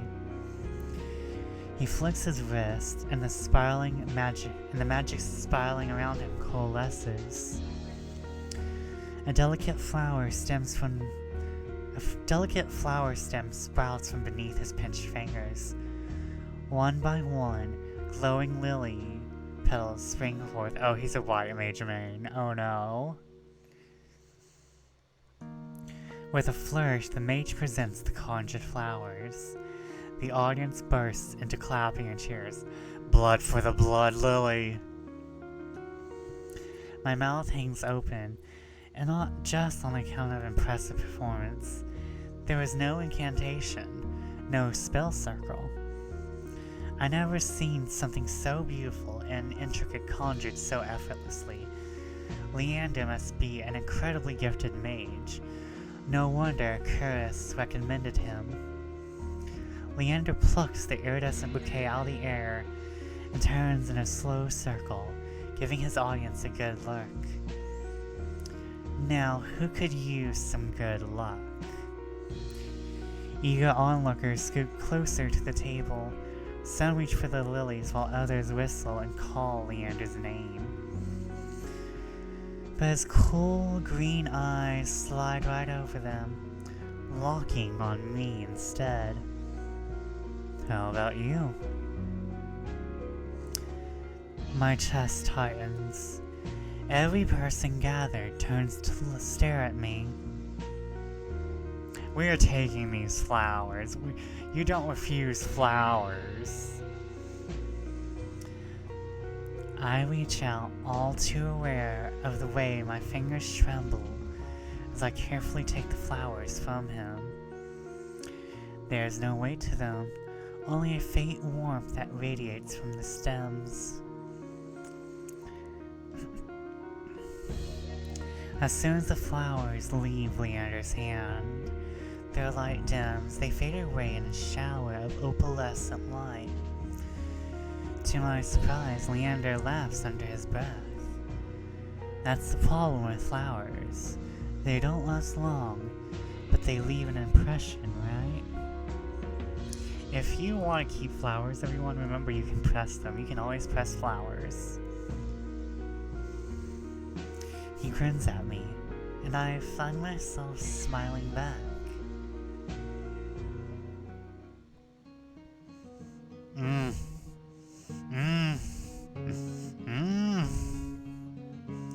Uh, uh, uh.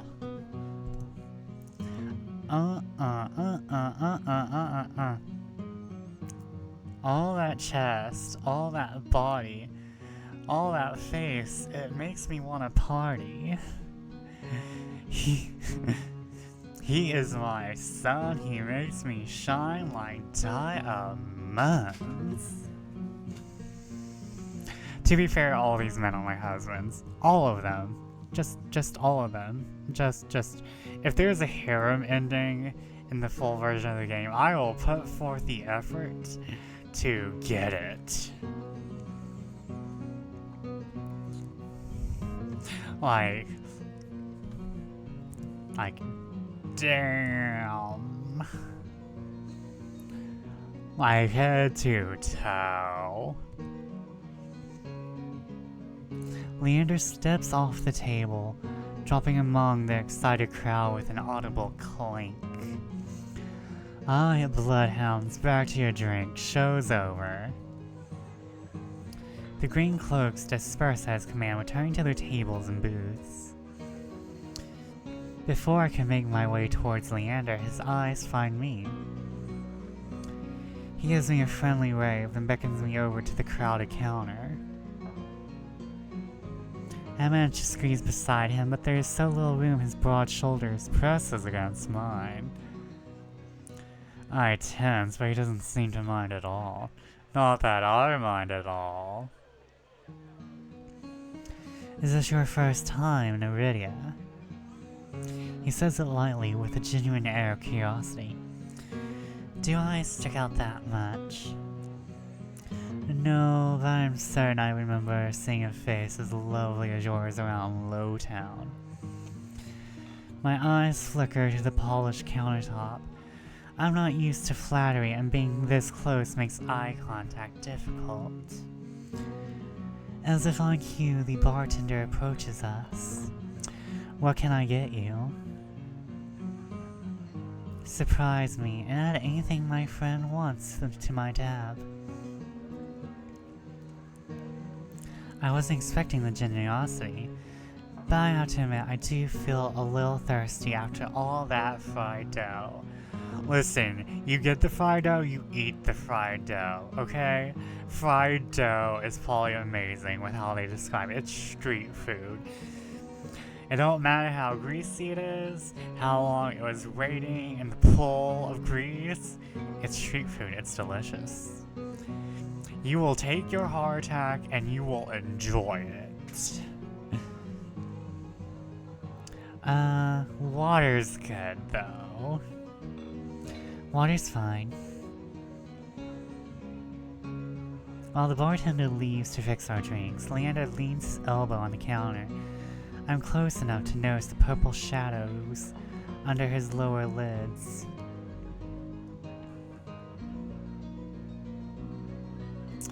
Oh man, he does not sleep. I feel that though. His eyes wander over me in return, but when they lock on my bandaged hands, a sour taste rises in my throat. Here come the questions. So what brings you to the wick? Curse at me. He pushes his hair back from his forehead, but it immediately falls right back into place. So it's about work.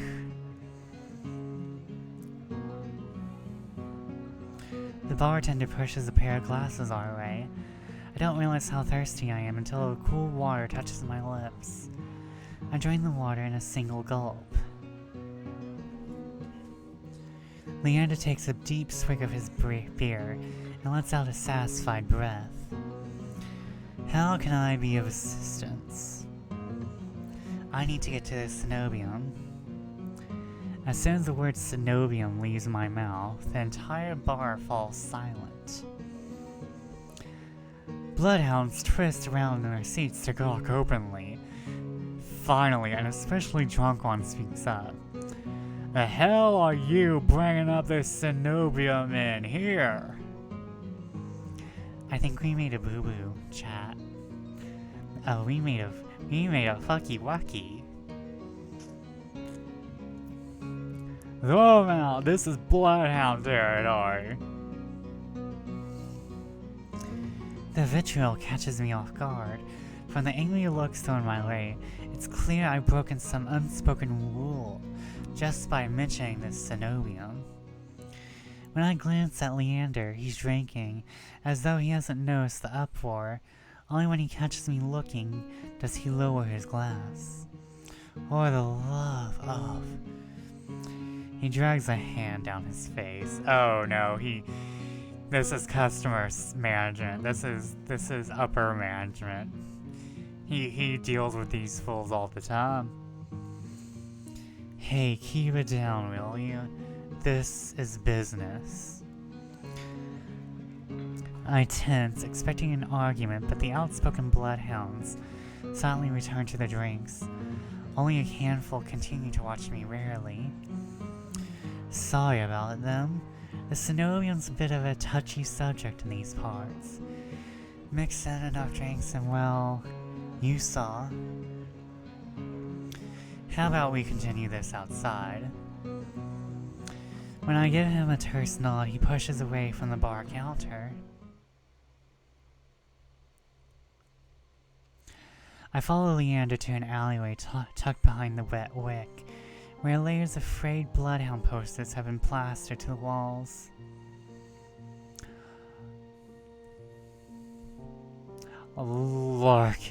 Look at this upper body.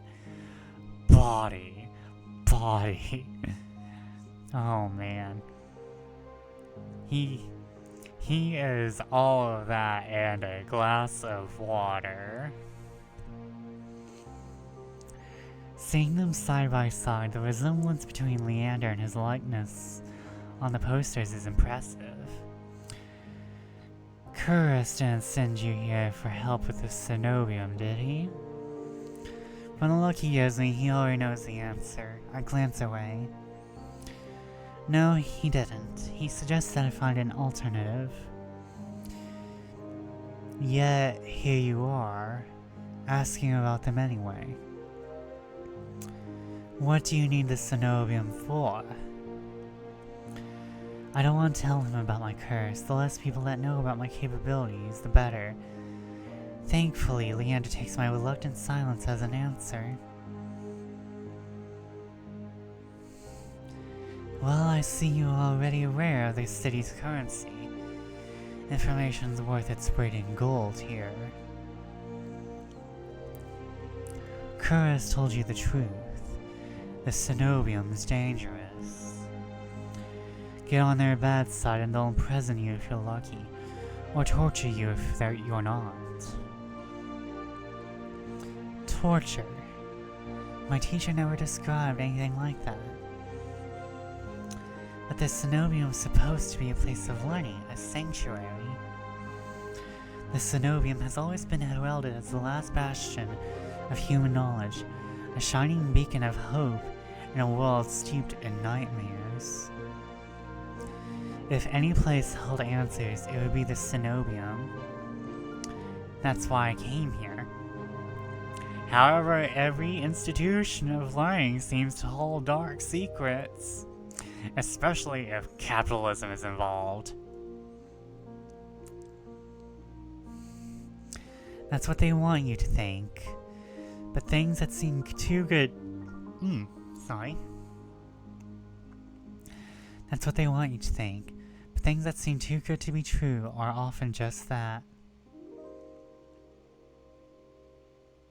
Oh. Such a simple statement, yet it leaves me reeling. If it's true I staked everything on a lie, then what now? Leander clears his throat. But as I always say, there are solutions to every problem, and alternatives to every solution. He claps his hands and turns to me with a brilliant smile. That's why Curus pointed you to the bloodhounds. Let us help you, whether it's hunting solace, finding people, or recovering stolen valuables. We can do it all and free of charge. I'm shaking my head before he's even finished his practice speech. My patience is wearing dangerously thin. Listen, I appreciate the offer, but my problem can't be solved by a group of good Samaritans. To my chagrin, Leander nods slowly. Then your problem must be fairly serious, and if the cenobium's your first choice, then you are searching for a magical solution, aren't you? When my eyes widen, he nods along, as though he suspected all along. I'd be happy to help you out, that is, if you tell me what ails you.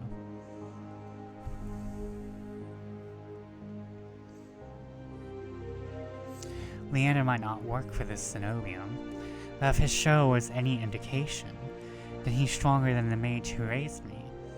She couldn't do anything about my curse, but maybe. I'm silent, plagued by indecision. I don't know if I can trust him, but it's not like I have any alternatives. I hate to admit it, but this could be my only path forward. My confession comes out in a pained whisper. I'm cursed. Cursed.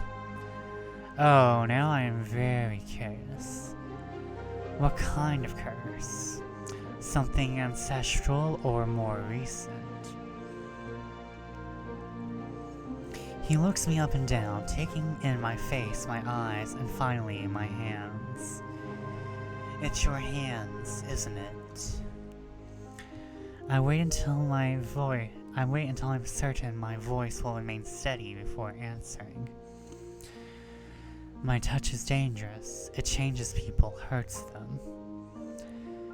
Before I'm even finished, Leander begins taking his gloves off. He tugs his left hand free and flexes his fingers. Let's see it. He offers me his hand. A prismatic flash of magic ripples across his palm. Enchantment for protection.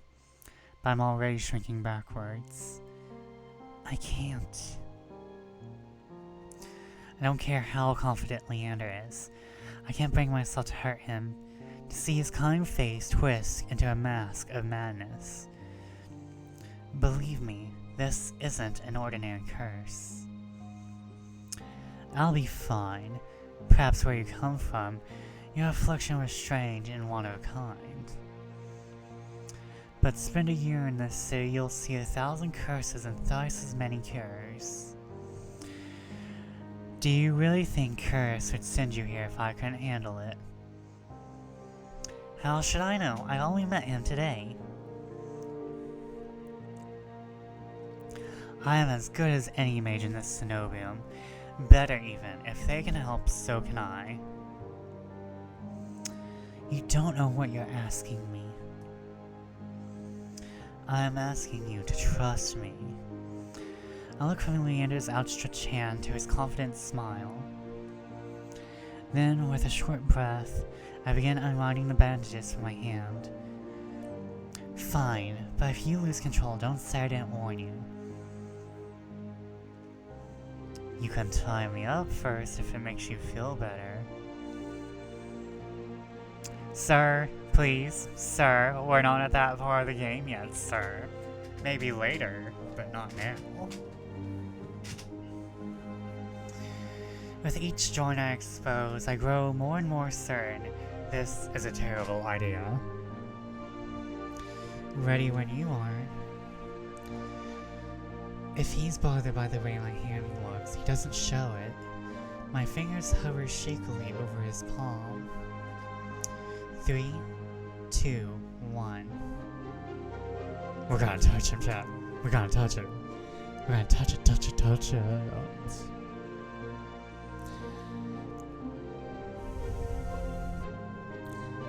I tap his palm once, as quickly as possible.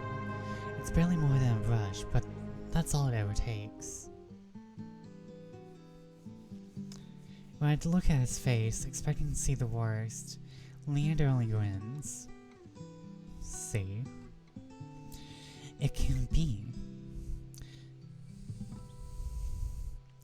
This time, when I reach to touch Leander's palm again, he catches my wrist before I can pull away. I told you, there's really nothing to worry about. Look at that blush. Oh my. Oh my. Alexa, play My by Troy Sivan.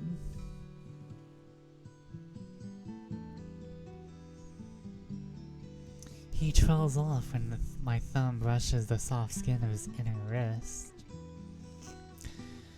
I search Leander's face for traces of madness, but his eyes remain a clear, soft green.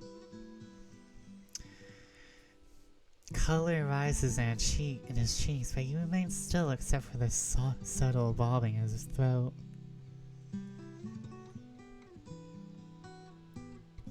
I'm feeling this. I'm feeling this.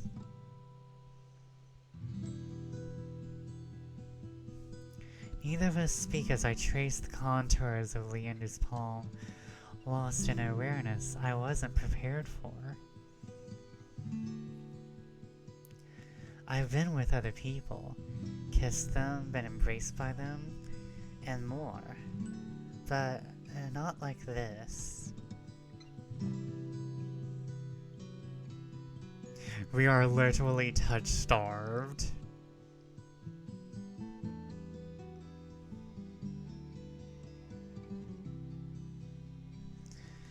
My fingers, long deprived by years of bandaging, pick up every single detail. The grooves of his palm, the smooth shell of his nails, the pulse of his heart.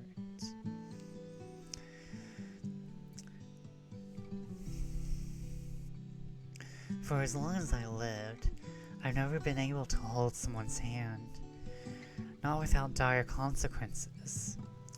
I never realized what I was missing until this moment. While Leander's pulse is steady, mine is hammering as fear gives way to excitement. I have my eyes on someone else in the game, but we're gonna keep touching him. My hand glides over Leander's wrist and up his forearm, where smooth skin abruptly gives way to the raised scar by the edge of his sleeve. It matches the one that runs from his collar to cheekbone. Could be the same wound.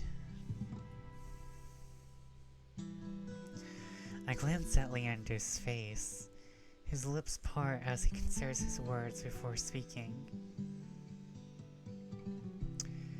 Am I the first person you've been able to touch like this? My hand goes still on his arm. So far.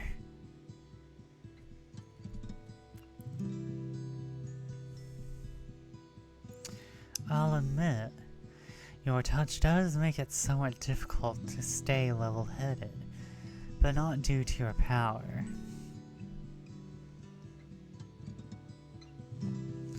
He takes my hand, his soft green eyes flick to mine, before he turns it to inspect the golden fissures crisscrossing my knuckles. Look, we match. He points at a golden pin on his coat collar, and I give him a small smile. Okay, that's cute. That's cute. I draw my hand back and take a steadying breath.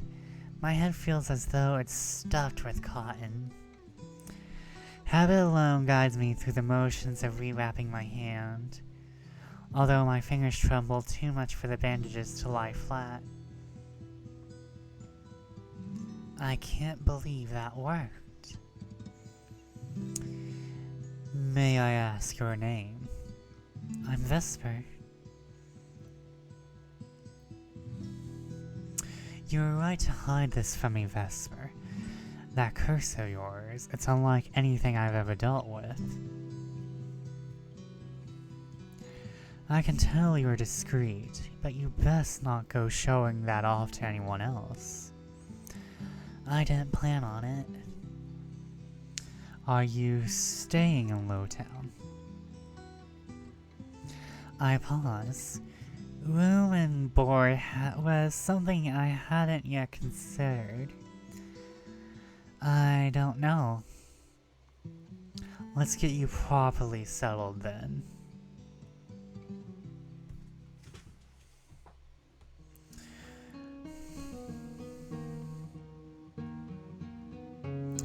The wet wick is noticeably quieter. Without their leader, most of the bloodhounds have dispersed, or in a few cases fallen asleep beside their drinks. Got any rooms left? Or did my lot grab them all to sleep it off? The bartender, who I now realize doubles as an innkeeper, slides a key onto the counter. You know I always keep the corner room open for your escapades. Leander's laugh sounds slightly strained. And I always appreciate it, but you're mistaken. This is just for my friend Vesper. Sure. Stay as long as you like. You two have fun. Escapades, huh? Leander clears his throat and then holds the key out to me. But I hesitate. My coin purse barely holds enough for a day's worth of meals, let alone a room. How much do I owe you? Nothing. Bloodhound rates. My treat, since you shared you shared your secret. My treats, my doodle is my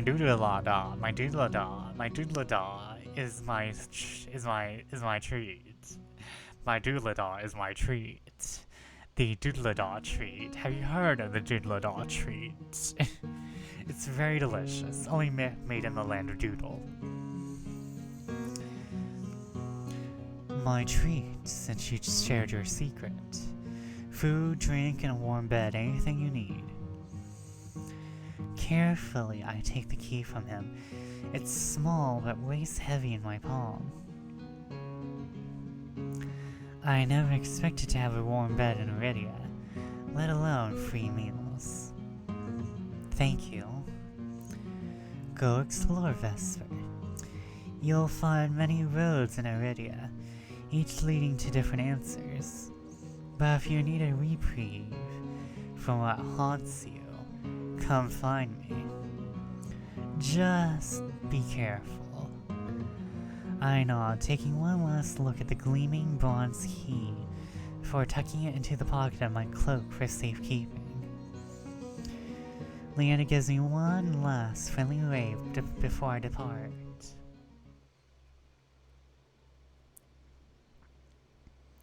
The air clings, sodden and heavy. Without the morning crowd, sunless streets look blaring. They look like the character Blaren, who I'm inventing now. He is very bleak. The sunless streets look barren and bleak. Even the peddlers are long gone. Only a pair of crows remain cribbling over stale crusts in a gutter. I feel a ridiculous pang of envy. As long as they've got reason to fight, I've never felt so lost. Curse and Leander both made it clear that Cenobium can't be trusted. But I came so far, endured so much. I need to see the Cenobium for myself, if only to satisfy my curiosity. I should have asked someone at the bar for directions before leaving. I'm about to turn back when a shadow passes over me. A cloud, I think, until a puff of hot breath tickles the back of my neck. The shadow runs down in the street in rivulets. Formless dark threads like ink into blotted shapes. Claws stretch, a muzzle splits open to reveal long, jagged teeth.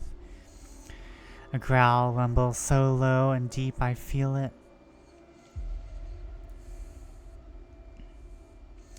I want to run, to scream, but I feel trapped, as though the slightest movement or single breath will snap the jaws around me shut. No, I won't let it end like this. If I'm going to die, I want to see what got me first. I steel myself, then turn. The shadow vanishes as quickly as it came. I'm left standing in the middle of the street, alone except for a figure reclining in the shade of a nearby stoop.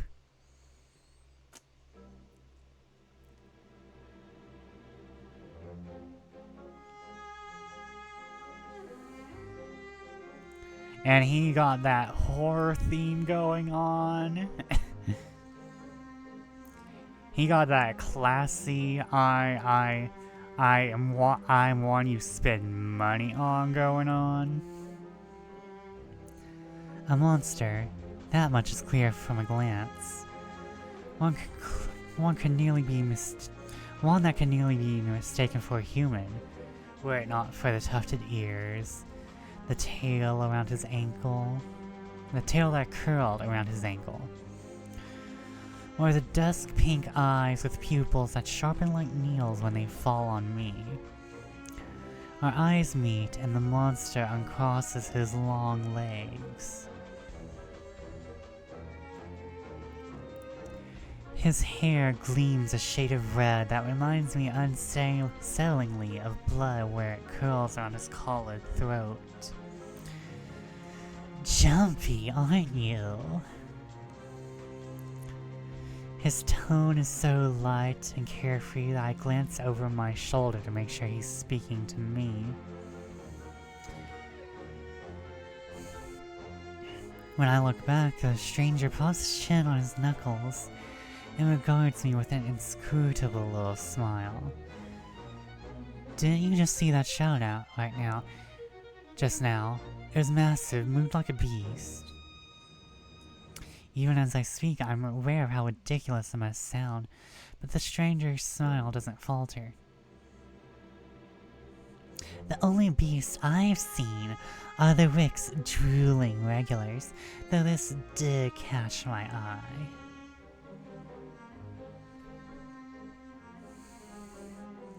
With a flourish of his hand, my in-room key appears dangling from his finger. It appears on his chain, glittering when it catches the light. Can I just say, I love his character design? He got them cutouts in all the places, Like, he got the chest cutout, he got a side cutout, he got the thigh cutout, he got all the cutouts.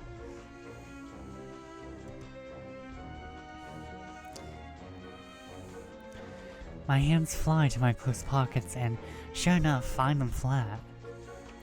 He quirks his finger, beckoning. I've already taken 2 steps forward before some stifled instinct stops me. Something feels wrong. I'm still on the edge, throbbing with so much adrenaline that the stranger's shadow flickers at the edge of my vision. I always attract the worst kind of attention, but I can't get rattled now.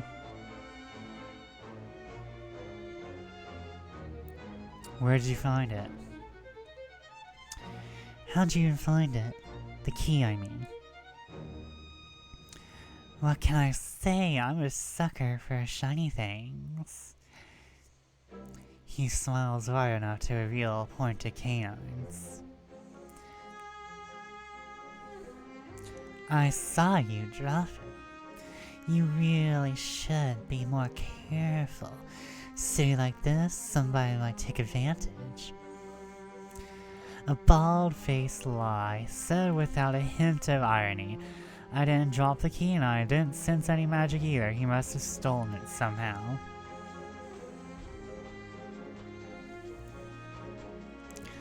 I approached the man, careful to keep an arm's length away. He doesn't look dangerous, but the most deadly ones never do. The stranger's chain softly clinks with the tilt of his head. His ears flick. Keeping your distance? I'd be stupid to trust you. You think I stole your dinky little key from all the way over here? He gives an exaggerated sigh. I'm good with my hands, but not that good. Do I really look like a common thief to you? He's got me there. The sheer fabric of his sleeves alone would be too expensive for most street thieves. Hell, his shoes look like they cost more than I spent traveling here. And then there's the shop behind him. No matter the city, parted pink curtains only ever mean one thing.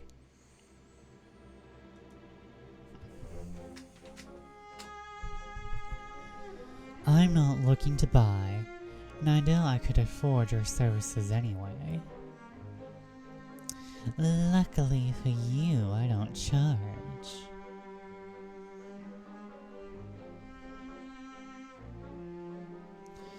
The man runs a tip of his tongue over a fang, and for the first time since I stepped into that shadow, I feel something other than dread.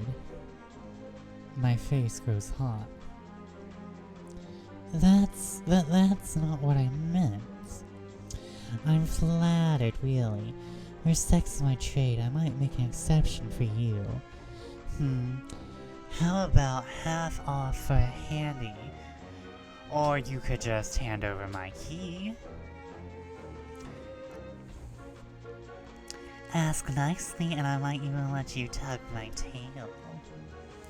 Just throw it here. So some spindly little street urchin can snatch it and run. He raises my key and tilts his head so he can watch it dangle back and forth. I suppose I could just claim your room for myself. Not that I'd be caught dead slumming in the wick with the rest of those slack-jawed imbeciles. You're obviously not from around here, so tell me, traveler. What misfortune brought you here to this wretched place? His voice practically drips with derision. I'm not telling you anything. What could have possibly drawn you to this dreary little pig pen, I wonder? He listlessly watches the arc of my key swinging around his finger. The weather's shit, the food's drack, and there's entirely too many monsters for a human to feel safe. Unless... Dagger-sharp eyes flick towards me. They gleam with amusement. Unless you're hold on. Unless you're just dying to consort with monsters. By now, my embarrassment has worn away, leaving simmering impatience in its place. If this is a shakedown, it's the most frustrating one I've ever heard of. You know what? We're gonna play along.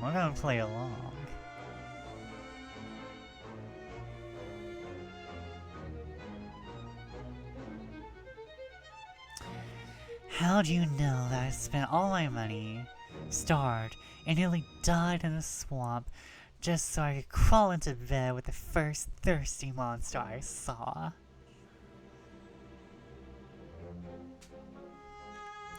That earns me a burst of breathy laughter. He gazes at me under his dark lashes. Aren't you funny? Could you be any more obvious? I've been told subtlety's not my strength. So, your place or mine?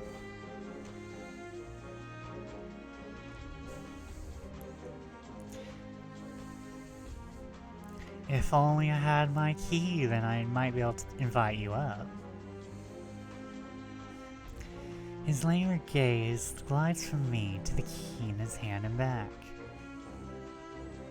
Come, take my hand and we'll go together.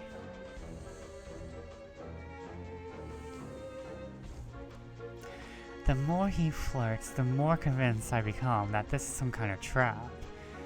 No matter how innocent monsters look, they always have tricks up their sleeve.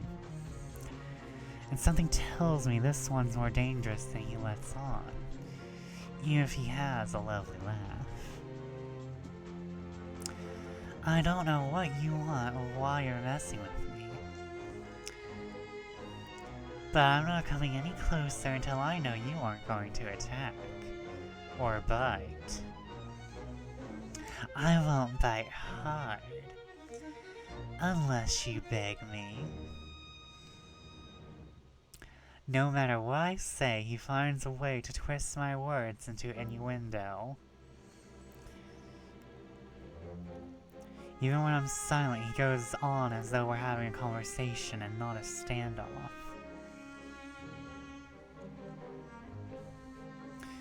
Do you like dancing? There's a traveling troupe performing in Hightown tonight. The lutist is utterly exquisite. Truly a performance to die for. There's life in this dreadful place if you know where to look.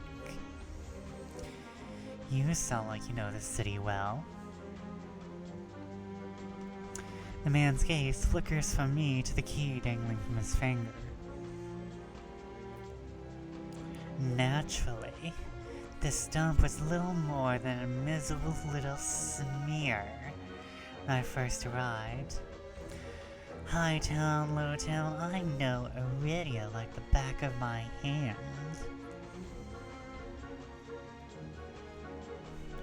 What about the Cenobium? Do you know where that is?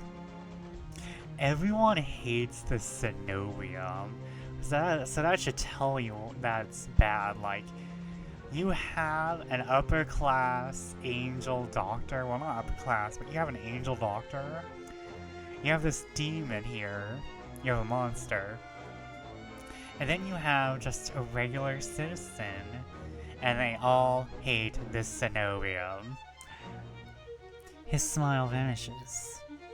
Surely you've seen it, the absurdly large tower looming over the rest.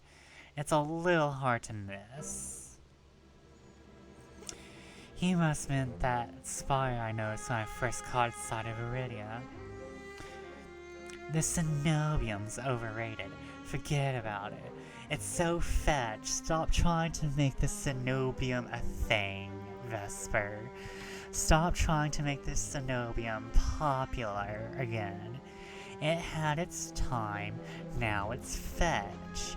The Cenobium is fetch.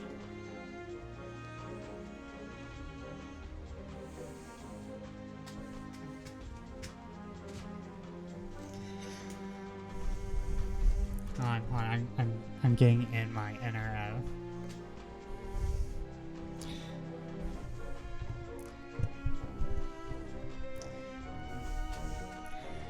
I can show you things those stuffy boars in their limp dick tower couldn't even dream of.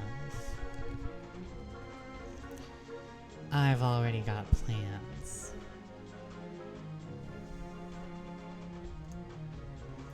I love his design so much. I like want to steal his outfit to wear. Oh my god. I might commission myself in this outfit, not gonna lie. Oh, Maybe some pressing matters at the fetch cenobium, lunch dates with librarians, tea time with the most esteemed abbess. Are you even going to wear pink?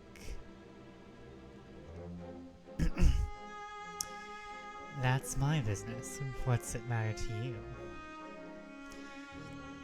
I square my shoulders and the amusement bleeds out of him.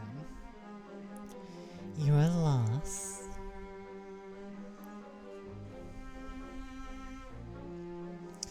The stranger, finally bored of his tedious game, extends his hand towards me. The key rests on his palm, neatly dividing skin and leather.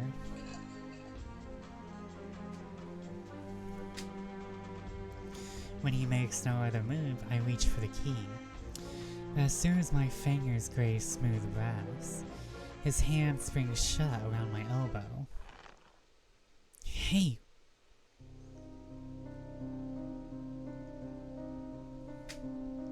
He yanks me down and I stagger, my soul slipping on the steps.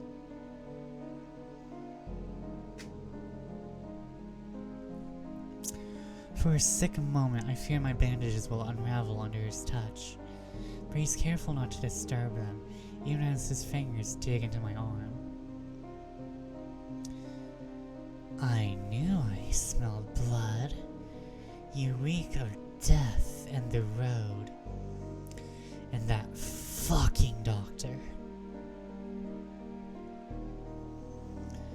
His voice, once silken, lowers to a smoky growl. The shadows around him seethe and boil as he pulls me closer.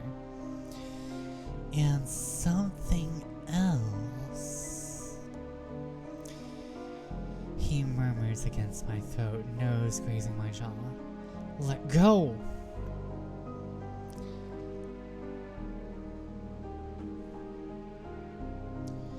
I try to twist away, but he doesn't budge. His breath trills down my neck, sending a thrill of dread through me.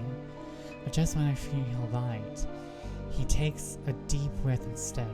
I'm sorry, but you have to pay for the smell experience. I'm gonna charge you. I'm gonna charge you for that. You gotta pay.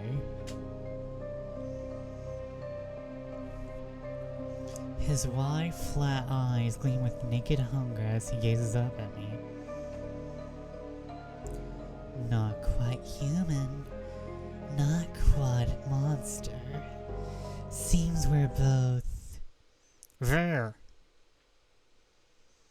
The stranger's ears flatten. He releases me with a short breath. I yank my arm back, massaging it where his grip left grooves in the bandages. The stranger twists around to watch a woman duck out from the curtains behind him. His cenobium uniform is nearly identical to the one my mentor kept tucked away in her closet. I leave you for all of what? 10 minutes? And you're making trouble again?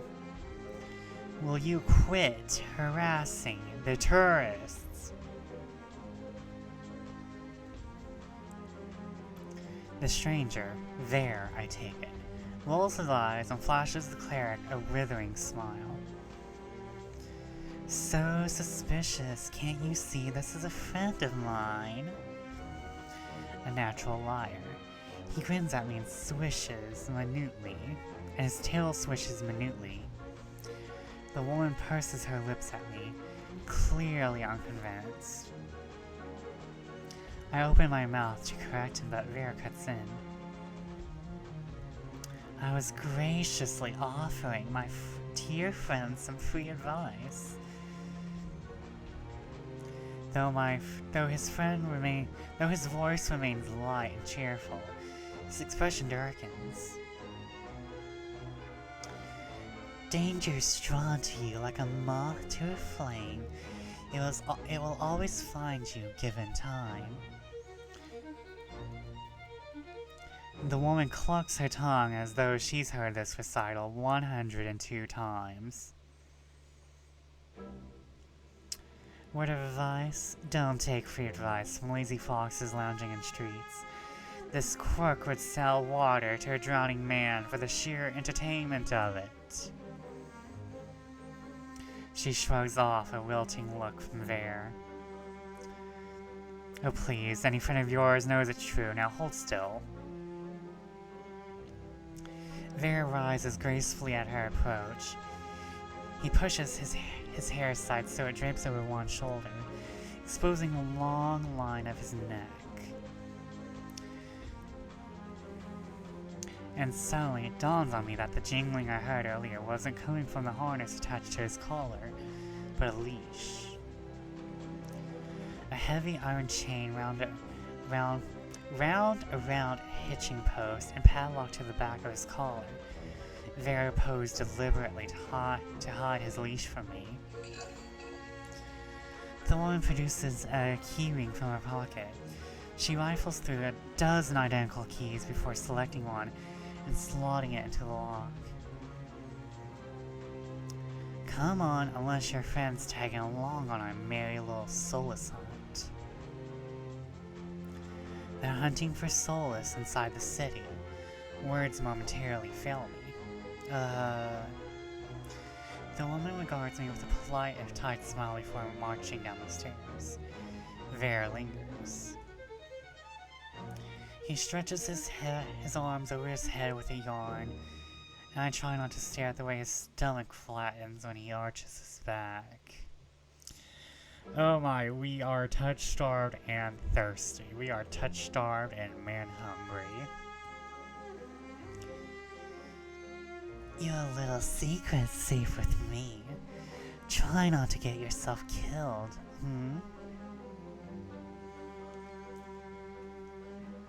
Vare hops off the stoop and bounds off after the woman.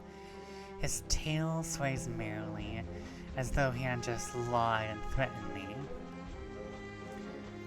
Did you try that thing I mentioned? The Lamento knot? That one where you take 3 fingers and... Actually, don't tell me. Knowing you, it's disgusting. Vare's airy laughter echoes down the street. It's only after he and the cleric have vanished from sight that I realize I'm still missing something. Wait. Reflexively, I shove my hands into my pockets and find it. The room key. I pull it out of my pocket and raise it to the light just to be sure. A nagging feeling distracts me from my relief.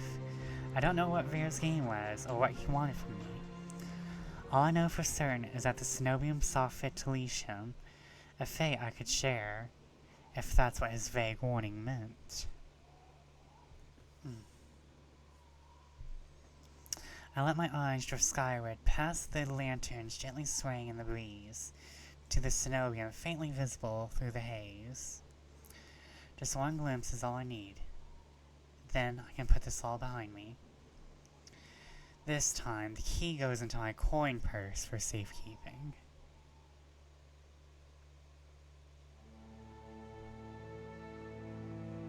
And with that chat, we will save.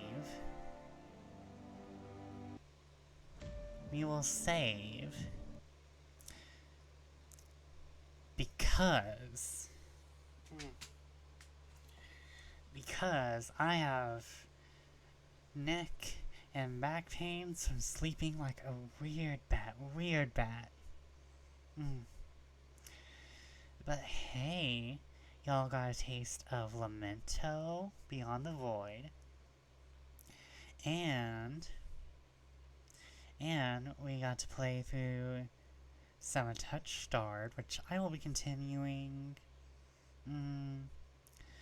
I will have to continue it because I want to finish it, but I don't want to like over indulge us, like over excite everyone for it. So what I'm thinking is if I finish an ending on Oleander Avenue tomorrow, we can continue Touchstarved because it's horror. I think it's technically horror. So we will do that tomorrow. And on Sunday, I may not be streaming Sunday, though I want to. I want to hang out with friends on Sunday, so that may be what I'm doing. I gotta hang I gotta hang out with a zombie and a Viking on Sunday, okay? So, I'd like to thank you all for joining me. Hope you are having a good day, night, evening, afternoon. I wish you all the best from the sacred void up here where my observatory is. And let me see who's on. Who are we rating? Who are we rating?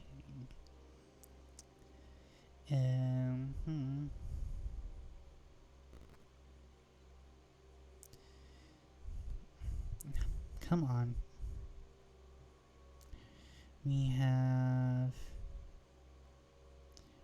Chen. We have Gil.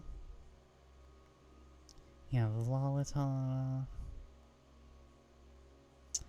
I think we will raid.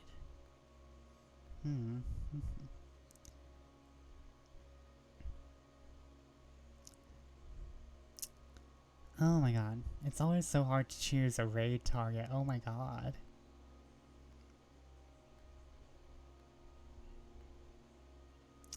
Oh,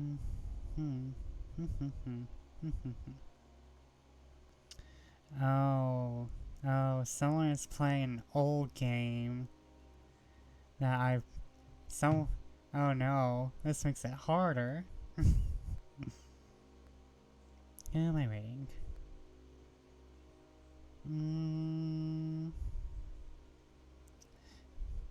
You know what I should do? I should find someone playing Touchstarved.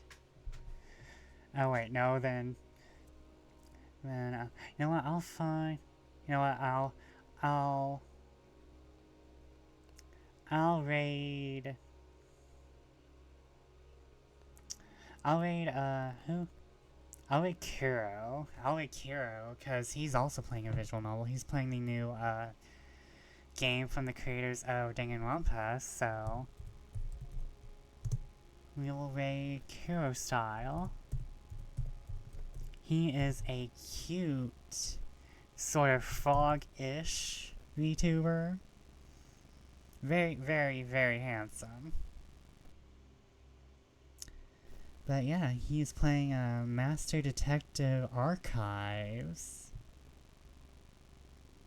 So, I hope you all enjoy, and see you tomorrow. Night.